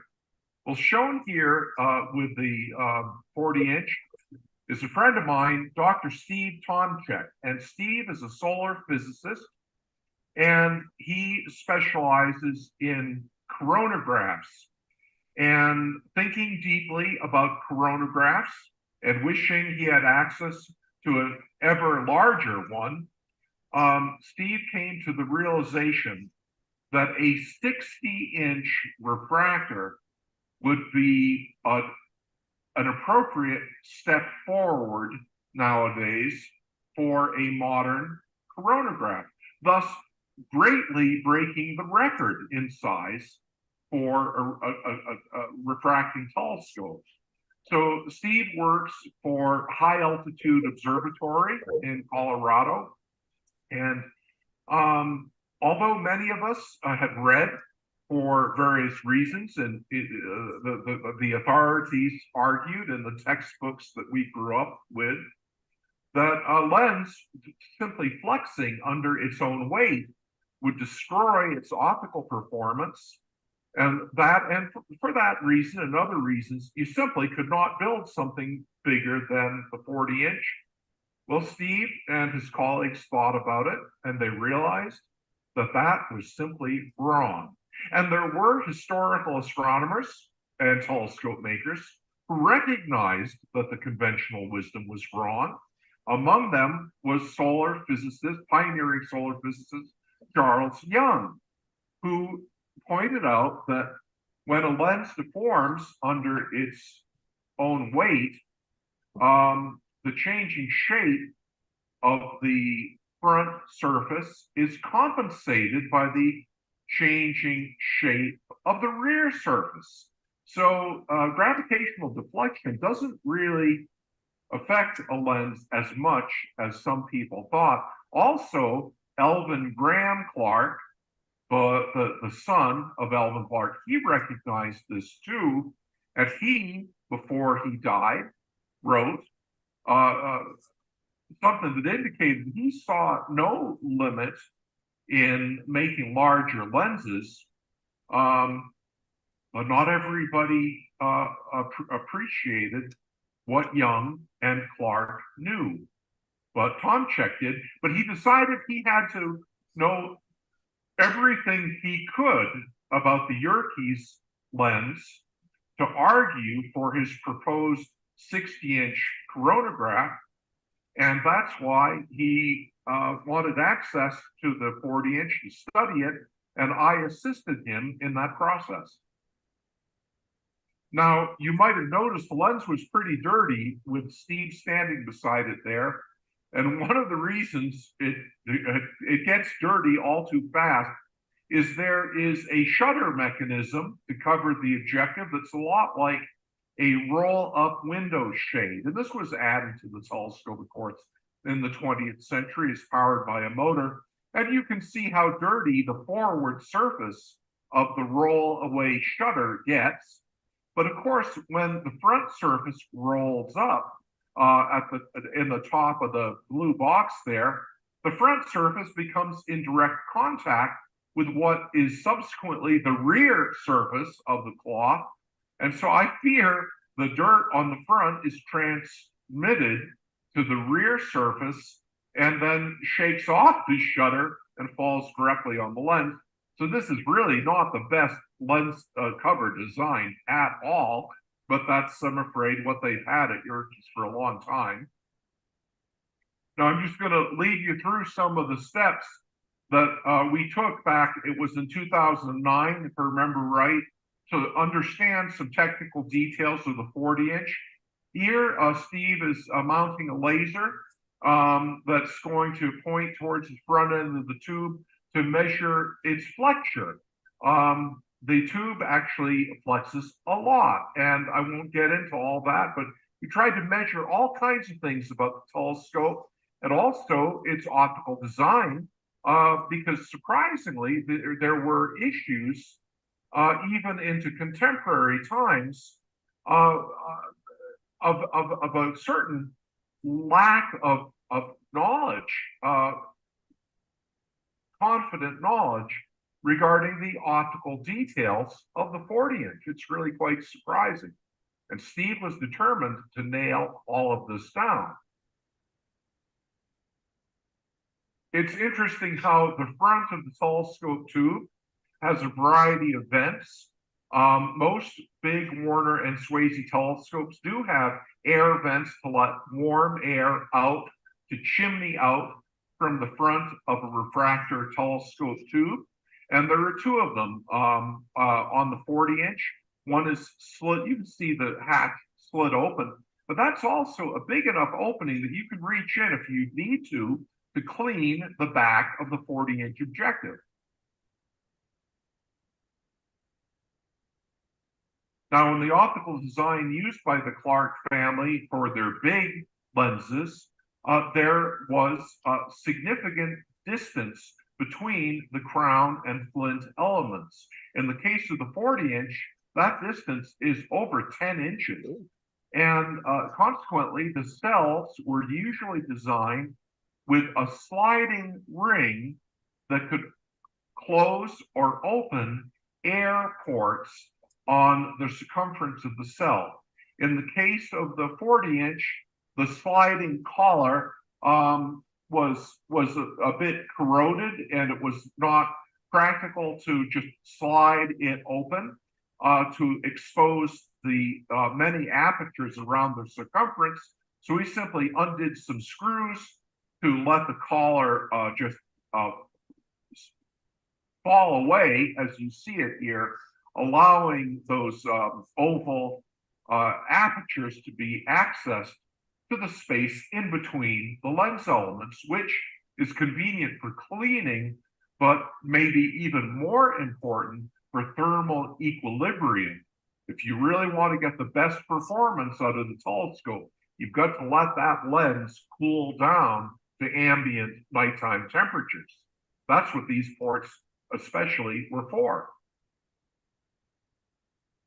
Now, you could stick a camera up inside the tube and look out from the back of the objective through it at the catwalk and the open doorway. And of course, you see how filthy the objective had become when Steve and I visited Yerkes. I was no longer based at Yerkes when this work went down. I've been employed there for 15 years, but I was teaching in New England by the time this collaboration happened in 2009. But I always loved the chance to get back to Yerkes and maybe to have a chance to clean the lens too.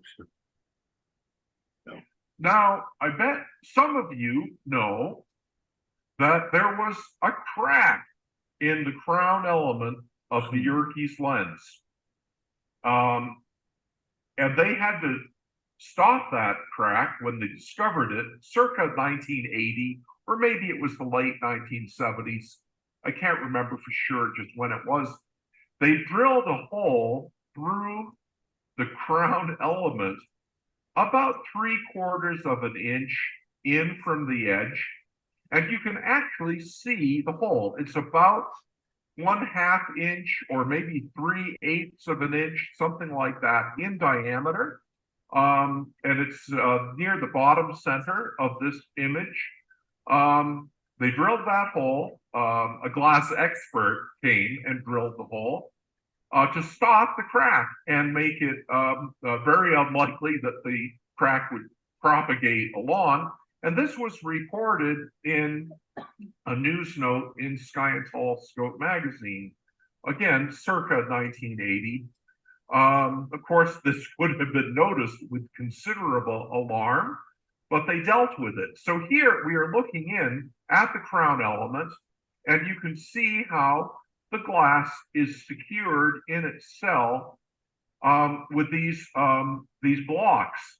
There are 3 of them on the front side of the crown, and similar blocks that are shaped in a more triangular fashion, at least as they're bolted to the inside of the cell, all similarly secure the flint element.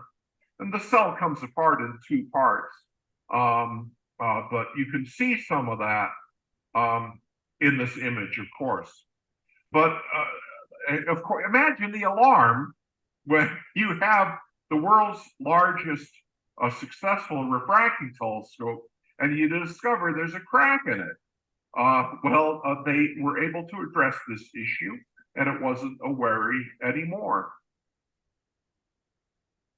Wow. This documents how filthy the lens had become in 2009. Yeah, 2009 when we visited. And this is looking at the bottom front of the objective where moisture would gather, dew, etc., the inside of the cell. And by the way, I only heard a few days ago something I didn't know until recently, that the 26-inch lens at the University of Virginia, an earlier Clark from the 1870s at Leander McCormick Observatory, that developed a crack that was recently also stopped with a drill hole. So this is something that can happen to larger objective lenses. Also, I'll just point out there's a hole that's been drilled through the cell, that dark spot there where the water congregates. The telescope is always stored in the same position. Water gathers in that spot from dew or whatever, but there's a hole through the cell to allow the moisture to drain out. It's better to have it on the outside of the cell than the inside of the cell if you're going to have water on your 40-inch objective. You cannot always have the luxury of a full disassembly of a lens to clean it. That is usually appropriate. But in the case of the 40-inch, the idea is to buy many inexpensive new cotton towels.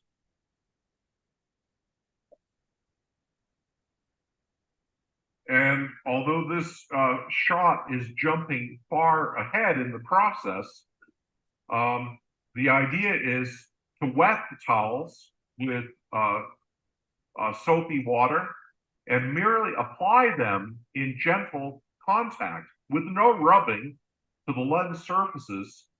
And using enough towels, the filth will eventually be absorbed into the cloth, into the cotton fibers, and you can get rid of what we've seen in the earlier images. And then only finally, by ongoing dabbing and moving away from soapy water to distilled water and ultimately to alcohol, with very gentle dabbing and an absolute minimum of rubbing, you can clean up a lens. Along the way, once a towel has been in contact with the lens, you essentially discard it, and you have a large inventory of fresh towels to continue the process very slowly, so that you are not inclined to be rubbing inappropriately a filthy lens. The last thing you want to do, and to have an awful lot of distilled water and alcohol available for the process. Eventually, a clean lens. Not perfectly clean, because you're not striving for perfection. That's when you might injure it, but certainly one heck of a lot cleaner than it was before.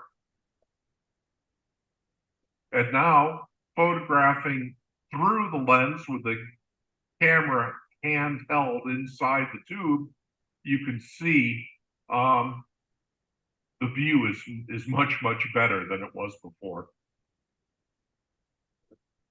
With the lens satisfactorily clean, it was possible for us to use a digital spherometer to measure all four of its surfaces, because surprisingly, even after all these years, there was some considerable uncertainty whether the recorded radii of curvature were accurate, especially for the rear surface of the flint.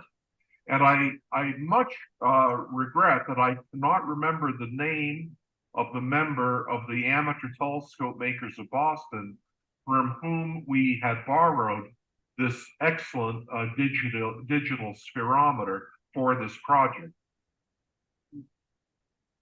Here again is a shot of one of the three blocks that secure the crown element in the cell.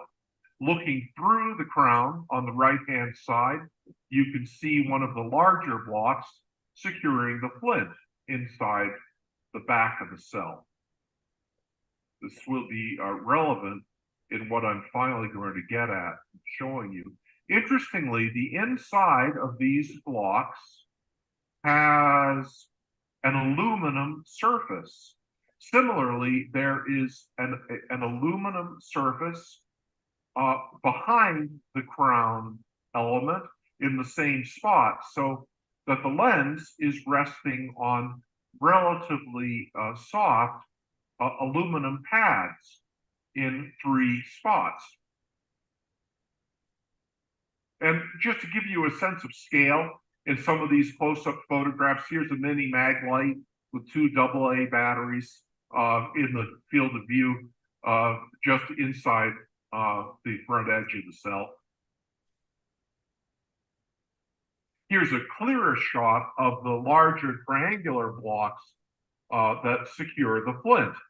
And you are actually looking through the flint to the left of that block, and you see a dark rim that's on the back inside of the cell.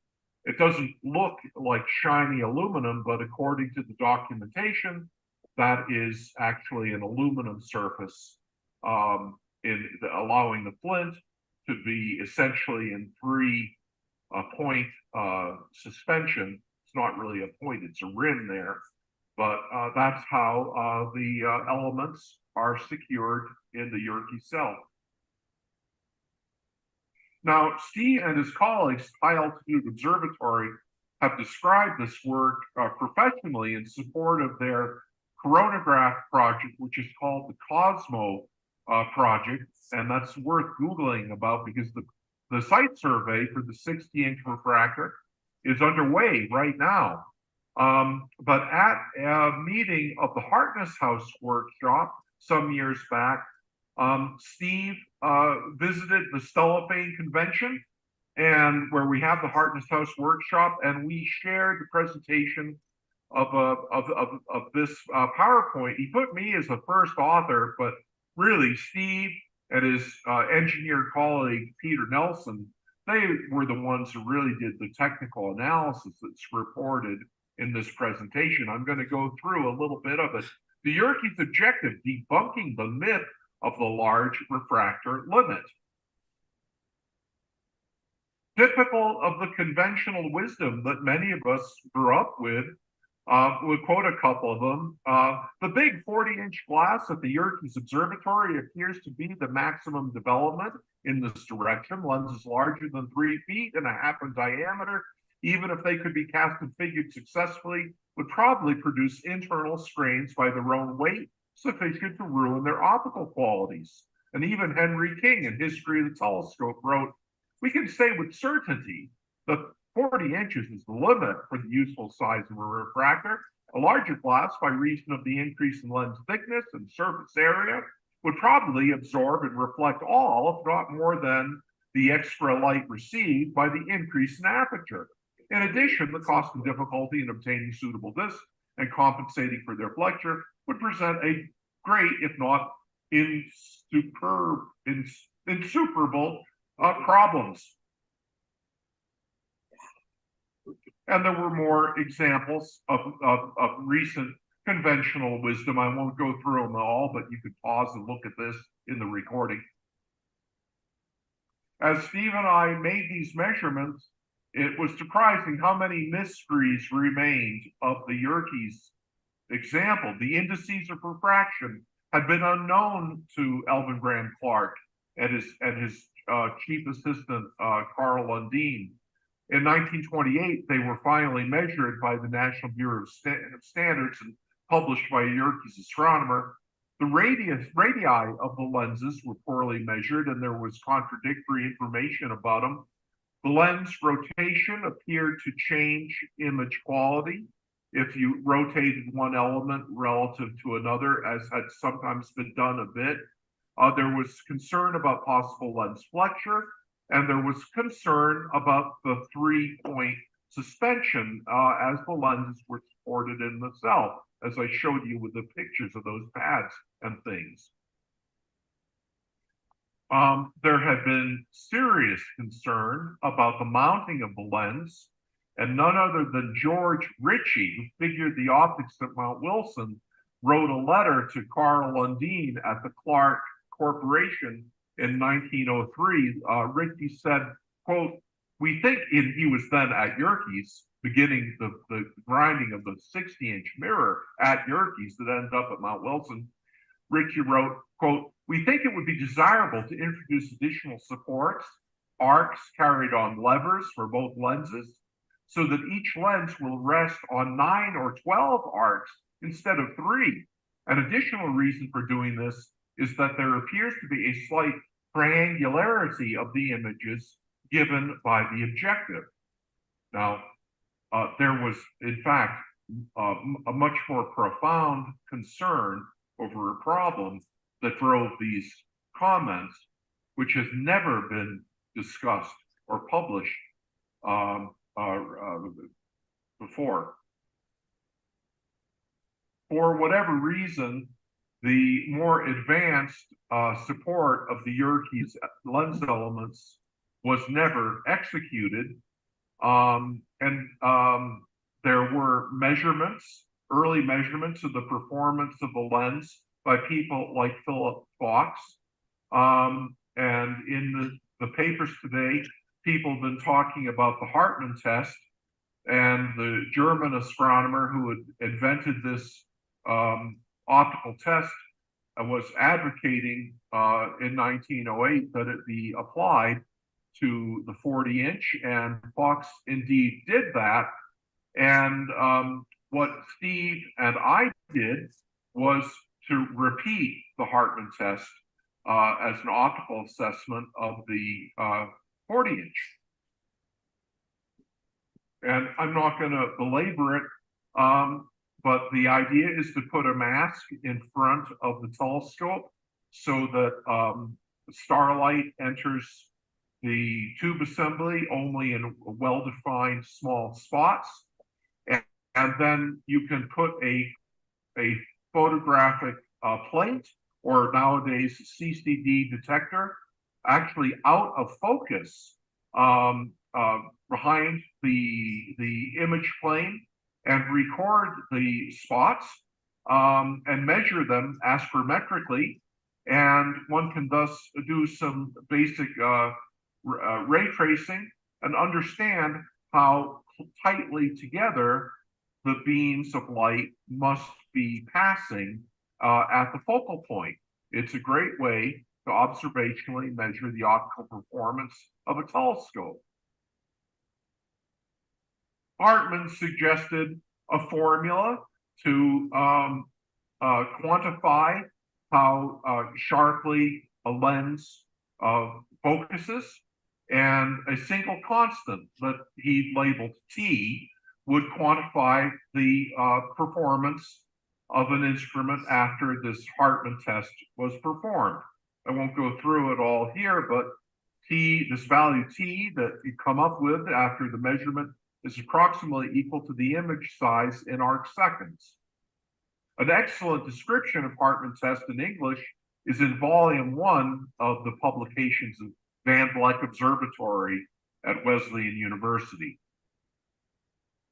So Steve's investigation that was reported in 2009, and I'm borrowing slides from our report at the Hartness House workshop, he summarized it describing we measured the curvature of the surfaces with a spherometer and the separation of the lenses.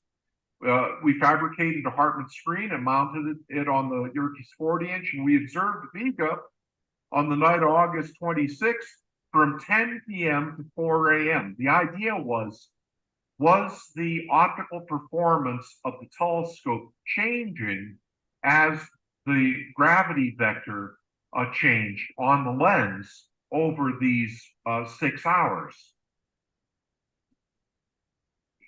Here's what the Hartman screen looked like mounted in front of the lens.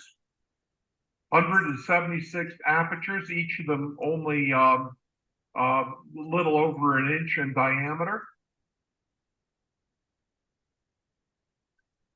Here's one of the resulting images of Vega out of focus. There's a lot of diffraction structure in this pattern, but the actual images directly from the apertures have circles around them, 176 circles. This slide shows the deviations from the ideal grid pattern, and it was not a simple pattern. So something complex was going on with the image structure. It was not, this suggesting the starlight is not being perfectly focused. So here are the results from the Hartman test. You can think of this as an observational ray trace of a working telescope. And the image in the very center is showing the best focus. It's labeled 0 there. And the star image is slightly triangular. But on the other hand, my recollection is the units in these graphs are arc seconds. So the triangularity there is on the order of a little bit less than 2/10 of an arc second. And the diffraction limit of the 40-inch is around 1.2 of an arc second. So it was very close to diffraction limited, but the star images were slightly triangular in perfect seeing, and that is exactly what early observers reported. And for each measurement of the best focus, this constant T could be calculated, and at the best focus, the minimum value of T was about 0.2. And that, according to Hartman, who invented the test, made for a very, very good lens, but not necessarily absolutely perfect. But this here was particularly the result that Steve Tomczyk was looking for. How did T change as the telescope tracked Vega for 6 hours? And there was essentially no change of its optical performance. T is plotted here as a function of zenith distance, and it's riding right along there, more or less constant. There are some outliers a little bit higher than 0.2. So if a lens were changing its figure dramatically as a function of its gravity vector, you'd see T change, and it's not changing. And Steve took this as strong support for why, in fact, as he expected, he and his engineers at High Altitude Observatory understood and anticipated that a 60-inch lens would work just fine. And the conclusions of the study: the Yerkes lens does not deform with changing gravity vector, which was consistent with the finite element analysis at High Altitude Observatory. This is in conflict with the early study of Philip Fox. The lens was aspherized by Clark and Lundin when it was made. The lens is not quite diffraction limited. It's limited by figuring errors or more likely refractive index variations in the glass. But it's still a pretty darn good lens for its size and its era. So finally now, after all this presentation, I'm going to get to the bit about the anguish. And so here we have another image of the crown element, the edge of the crown element looking in from the front of the cell, the front of the telescope. And on the back inside surface of the crown glass, in an area that's actually in contact with one of those support pads that we now know were made out of aluminum, it looks like there's some bubbles there or something. They're not bubbles actually, but they are spots where glass has been ground away. The glass was ground away to stop cracks. Both the crown and flint elements in 1903 were noticed by Yerkes astronomers to have many cracks impinging upon the elements. And it was George Ritchie himself, who was then on the staff of Yerkes, wrote to Carl Lundin at Elvin Clark and Sons Corporation. Elvin Graham Clark had died the same year Yerkes was dedicated, 1897, but this is October 8th, 1903, and this is what has never been published. Ritchie wrote, "Dear Sir, I was much surprised a few weeks ago to find in the edge of the flint lens of the 40-inch a chip about 1/4 of an inch deep and 1 inch long, which occurred where the glass rests upon one of its 3 support arcs. The chip is at the edge on the inner surface. The silver or aluminum surface of the supporting arc had oxidized badly, thus making a raised point in the supporting surface, and the glass had apparently become cemented to it." This is what Ritchie at least was speculating had happened. "As the lens shifted in its cell, this had evidently caused the chipping at the edge. On careful examination, I found that the flint lens was chipped slightly at 2 other arcs of support also, but less badly and in a different way. The chips not having broken out, but showing slight cracks on the inner surface about 1/4 of an inch from the edge. These cracks invariably occur where oxidation of the supporting surface had taken place. We took the cell from the tube and removed both lenses and found that the crown lens was also affected at all 3 of its supporting arcs, but in a different manner still. Where oxidation of the metal and arcs had taken place, flaking or scaling of the glass had started.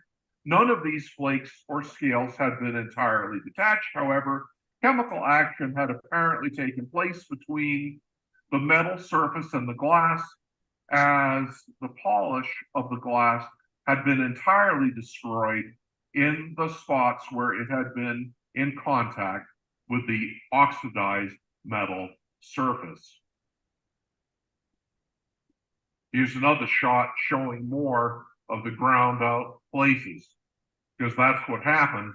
Ultimately, Mr. Lundin had to return to Yerkes, and the lens was taken apart, and at all spots where these cracks were appearing, he went in and he ground away the glass to stop the propagation of the cracks. Ritchie wrote onward, "We washed the lenses carefully and put them back with 1 thickness of writing paper between the glass and metal at the supporting arcs. There has apparently been no further cracking since this was done. We think it would be desirable to introduce additional supports, arcs carried on levers for both lenses, so that each lens will rest on 9 or 12 arcs instead of 3. And interestingly, though, that was never done. Maybe some of the other complications, like the burning of the solar telescope and the deadline to rebuild that Phoenix and get it out to Mount Wilson, backburnered the idea of building additional support into the cell of the 40-inch. I don't know. Here's another shot. I think this one is showing work on the inner flint element, given we see the open aperture on the lower left. So I think I'm photographing through the crown and trying to focus as best I can on the flint element deeper inside the cell. But surely there must have been anguish when they noticed this going on. You know, when you've got the largest refractor in the world and you've built that enormous cathedral of an observatory to house it, you don't want the lens cracking circumferentially in towards the edge. Shortly afterwards, Hale himself wrote to Lundin, and he said, "Dear Mr. Lundin, Mr. Ritchie has already written you regarding the small cracks which appeared in the 40-inch objective at the points of support. We have had the objective out of the cell again today, and there appears to be some evidence of the existence of one small crack in addition to those previously seen. This is on the very edge of the disc and apparently could only be produced by the weight of the glass when the telescope is standing in a nearly horizontal position with this edge down.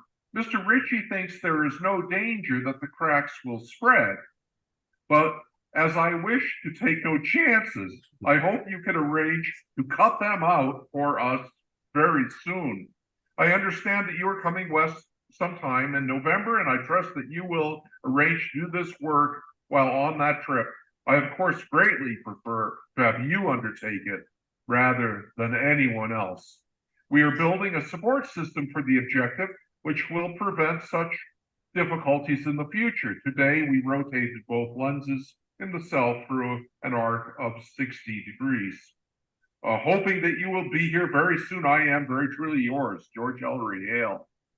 Of course, the additional support was never built, and the telescope has survived, as you see it here. And there was a statement by Mr. Lundin, and I'll conclude by reading that.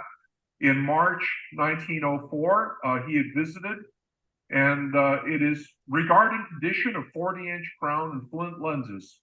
On removal from cell, 7 places were found where the crown glass was cracked around the edge, and 11 places in the flint glass. These were all ground out with a circular cutter and the entire crack being removed. The cause of these cracks is not definitely known, except that some of them were due to chemical action between the glass and the aluminum bearings. It is recommended as a precaution against their reappearance that water shall be kept out so far as possible. The glasses were cleaned and replaced. So there you go. But I never heard about these cracks, even though I had worked at Yerkes for many years, until finally the director, Kyle Cudworth, passed to me a file that he had in storage somewhere that documented all of this. And I was rather amazed to read about all these cracks in the Yerkes lens that had never been discussed before. So there's some bits of history, I guess, astronomers are very happy to forget about. This was one of them. Thank you very much for your attention today. I hope you found this interesting.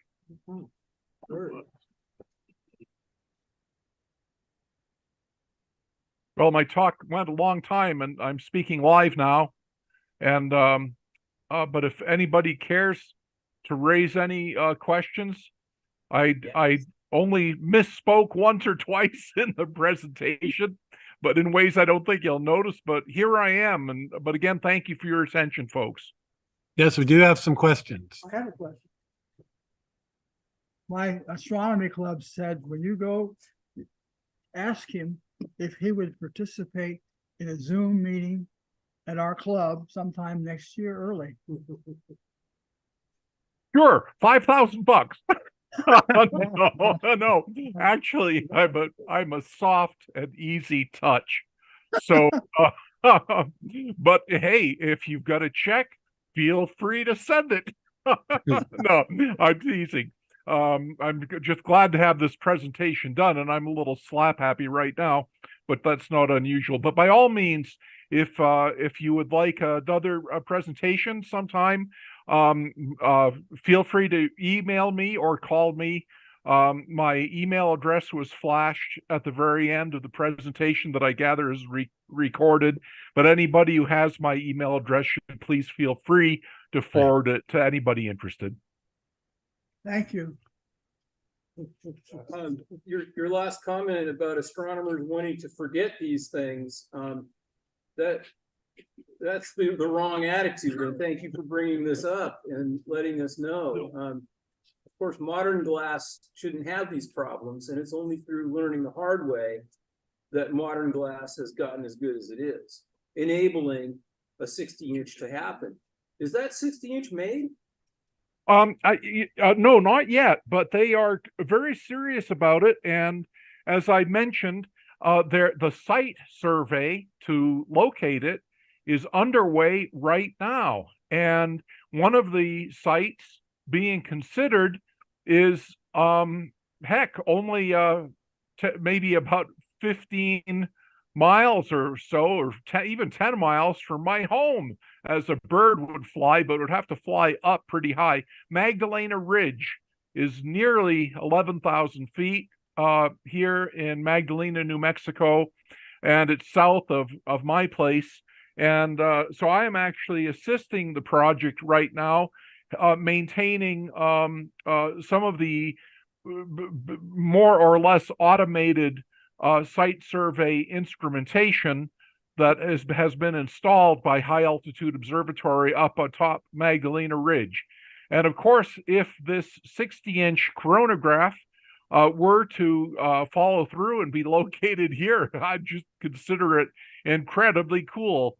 But it's and you can Google it. It's the Cosmo project, Cosmo, at High Altitude Observatory. And of course, my presentation was so long that I did dare say too much about it, and I'm not at all expert on it even. But Steve Tomczyk, who's the principal investigator, was actually a graduate student working on his PhD at Mount Wilson Observatory years ago, living there at the same time I lived there for a while when I worked as an observer with a 60-inch telescope. So our friendship goes way back, and it's just cool to see him working on this now. And he has received preliminary funding for technical development in the site survey. And it seems to me almost inevitable that the telescope will eventually be built somewhere, but it's basically taken his whole career to push it through to completion. But I'm optimistic we're going to see it one of these days. And it's going to be a single element lens made out of fused silica with high ultraviolet transmission and beautiful, beautiful uniformity. And I think it's going to be about f10, but don't hold me to that, but check out the website. Hey, go ahead. Hey, John, this is Dan. Dan. You mentioned in the talk that this was the largest successful refractor in the world.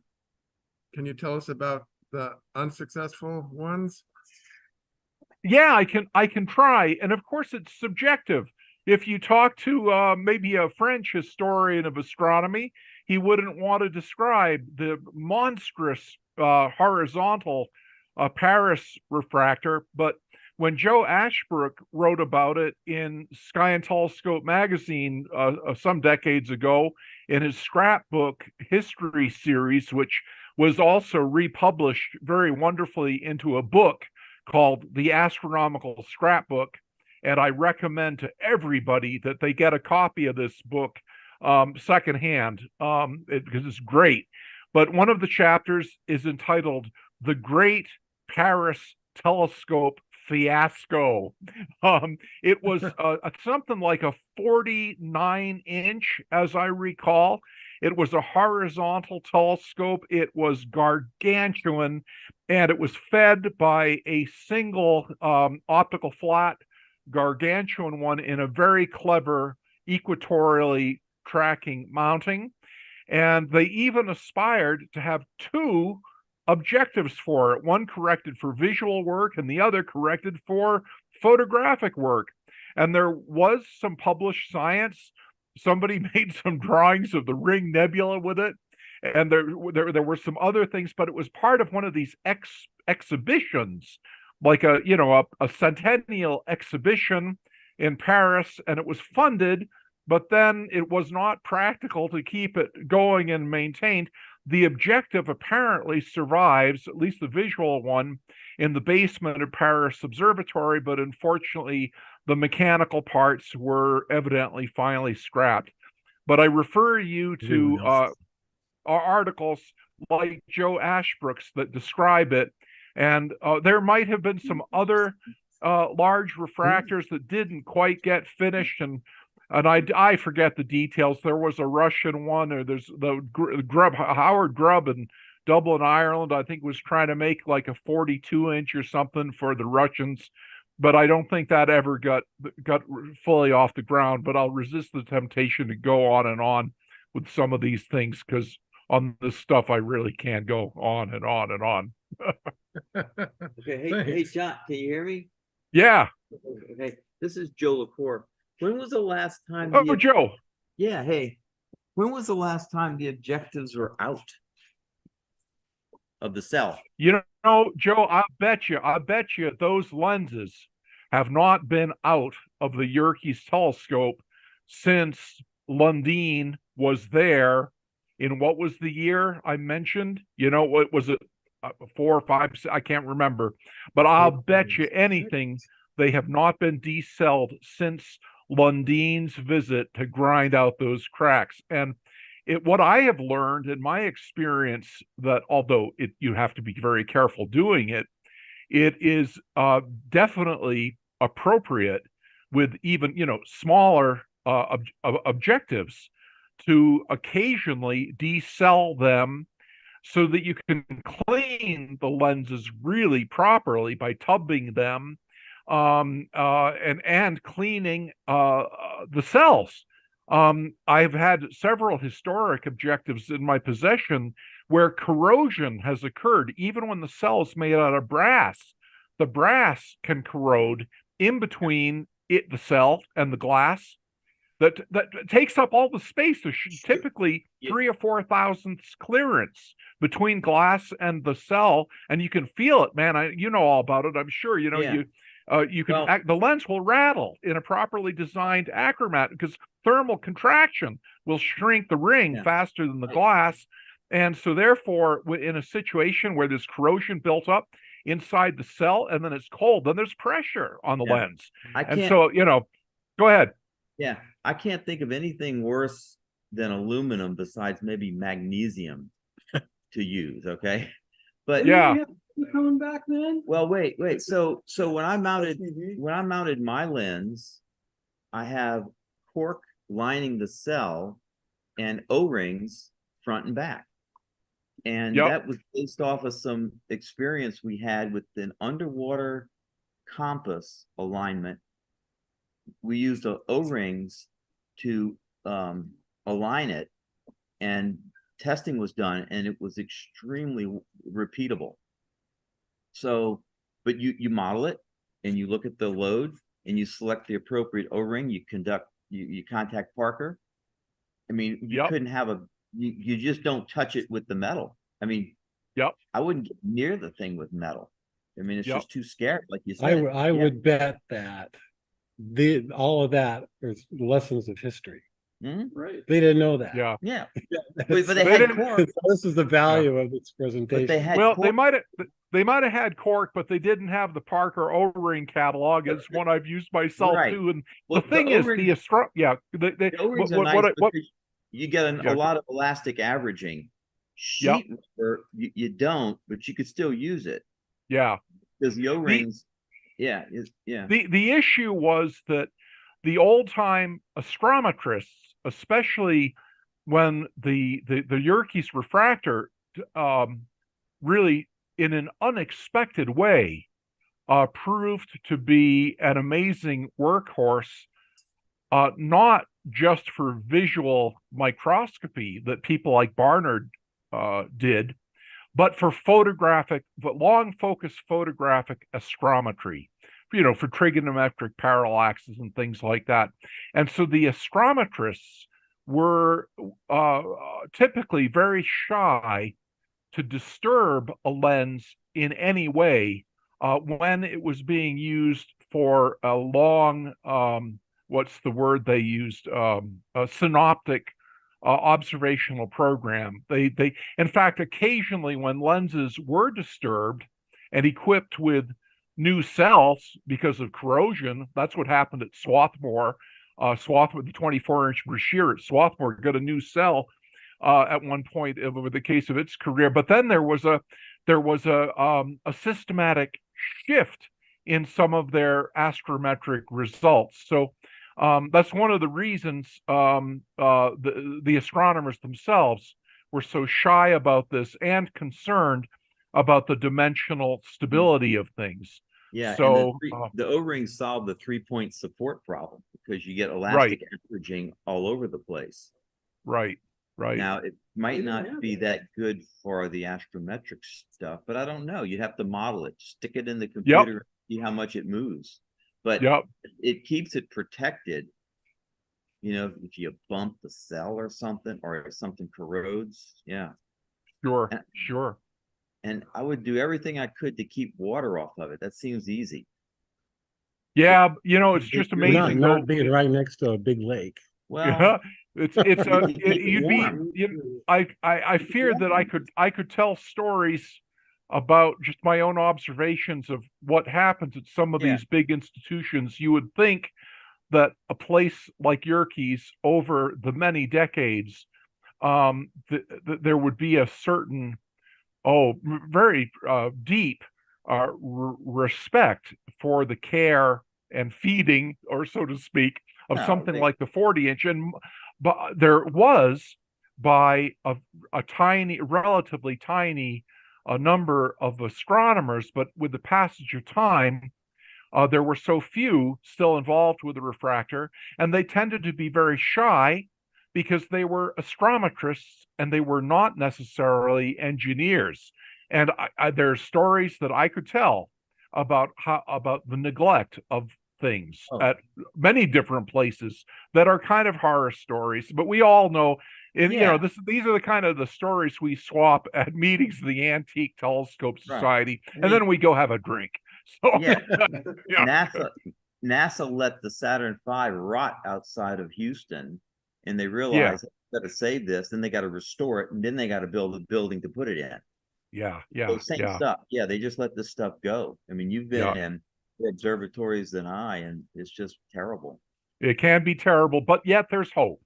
And I could go on and on about hope too. There are things happening that are really good news. There's something called the Alliance of Historic Observatories, which has just recently formed, and it has a lot to do with historic preservation and sharing information. And so there's good news as well as bad news. But I'm resisting. I'm trying to hold my tongue rather than go on forever here, though I'm happy with all your questions. So it's really been 100 years since those lenses have been out of the cell. Is that what I'm? That would be my very strong hunch. Of course, I didn't work at Yerkes 100 years. I only worked there 15. But there was a major refurbishment of the telescope in the 1960s. And something interesting might have happened to it then. But again, I kind of doubt it because of the conservative approach they would have had to the stability of the instrument, given the ongoing astrometric work. Wow, okay. That's scary. Yeah. Yep, it is. Because look, you saw the pictures. When you look at all the filth, that's settled down in between the glass and the cell now. You know, it's not cool. So Wow. Okay. Any other comments? Be careful with it. And if you need to take it out of the cell, I'm busy that day. yeah, I'm getting older, and I'll leave that work to some younger enthusiast. I fear I've got enough other things to worry about now. Break my own lenses. So, but anyway, hey, how many folks are attending this live wherever you are? Oh, we have about a dozen people here. That's nice. Well, thank you all for your attention. Online, Yeah. Yeah, Got about 14 20 online. So yeah, it was a pretty Very good good. crowd all the way around. Yeah. So thank you again, John. Well, thank you. It's Peter was a really wonderful guy. Makes me proud to speak to you in this circumstance. And good night to all, and I look forward to staying in touch. Okay, likewise. Good night. Good night, John. Okay, so this is the end of day one. I think we all had some very interesting times, learned some new things, and we'll start again tomorrow morning on Zoom at 9:25 a.m. Yeah. And again, for those who kept trying to get into the meeting 2 hours early today, please check your time zones. You know, if you're in a different time zone, please check the offset to the Pacific time zone. And if you are in the Pacific time zone, we're not going to start 2 hours early.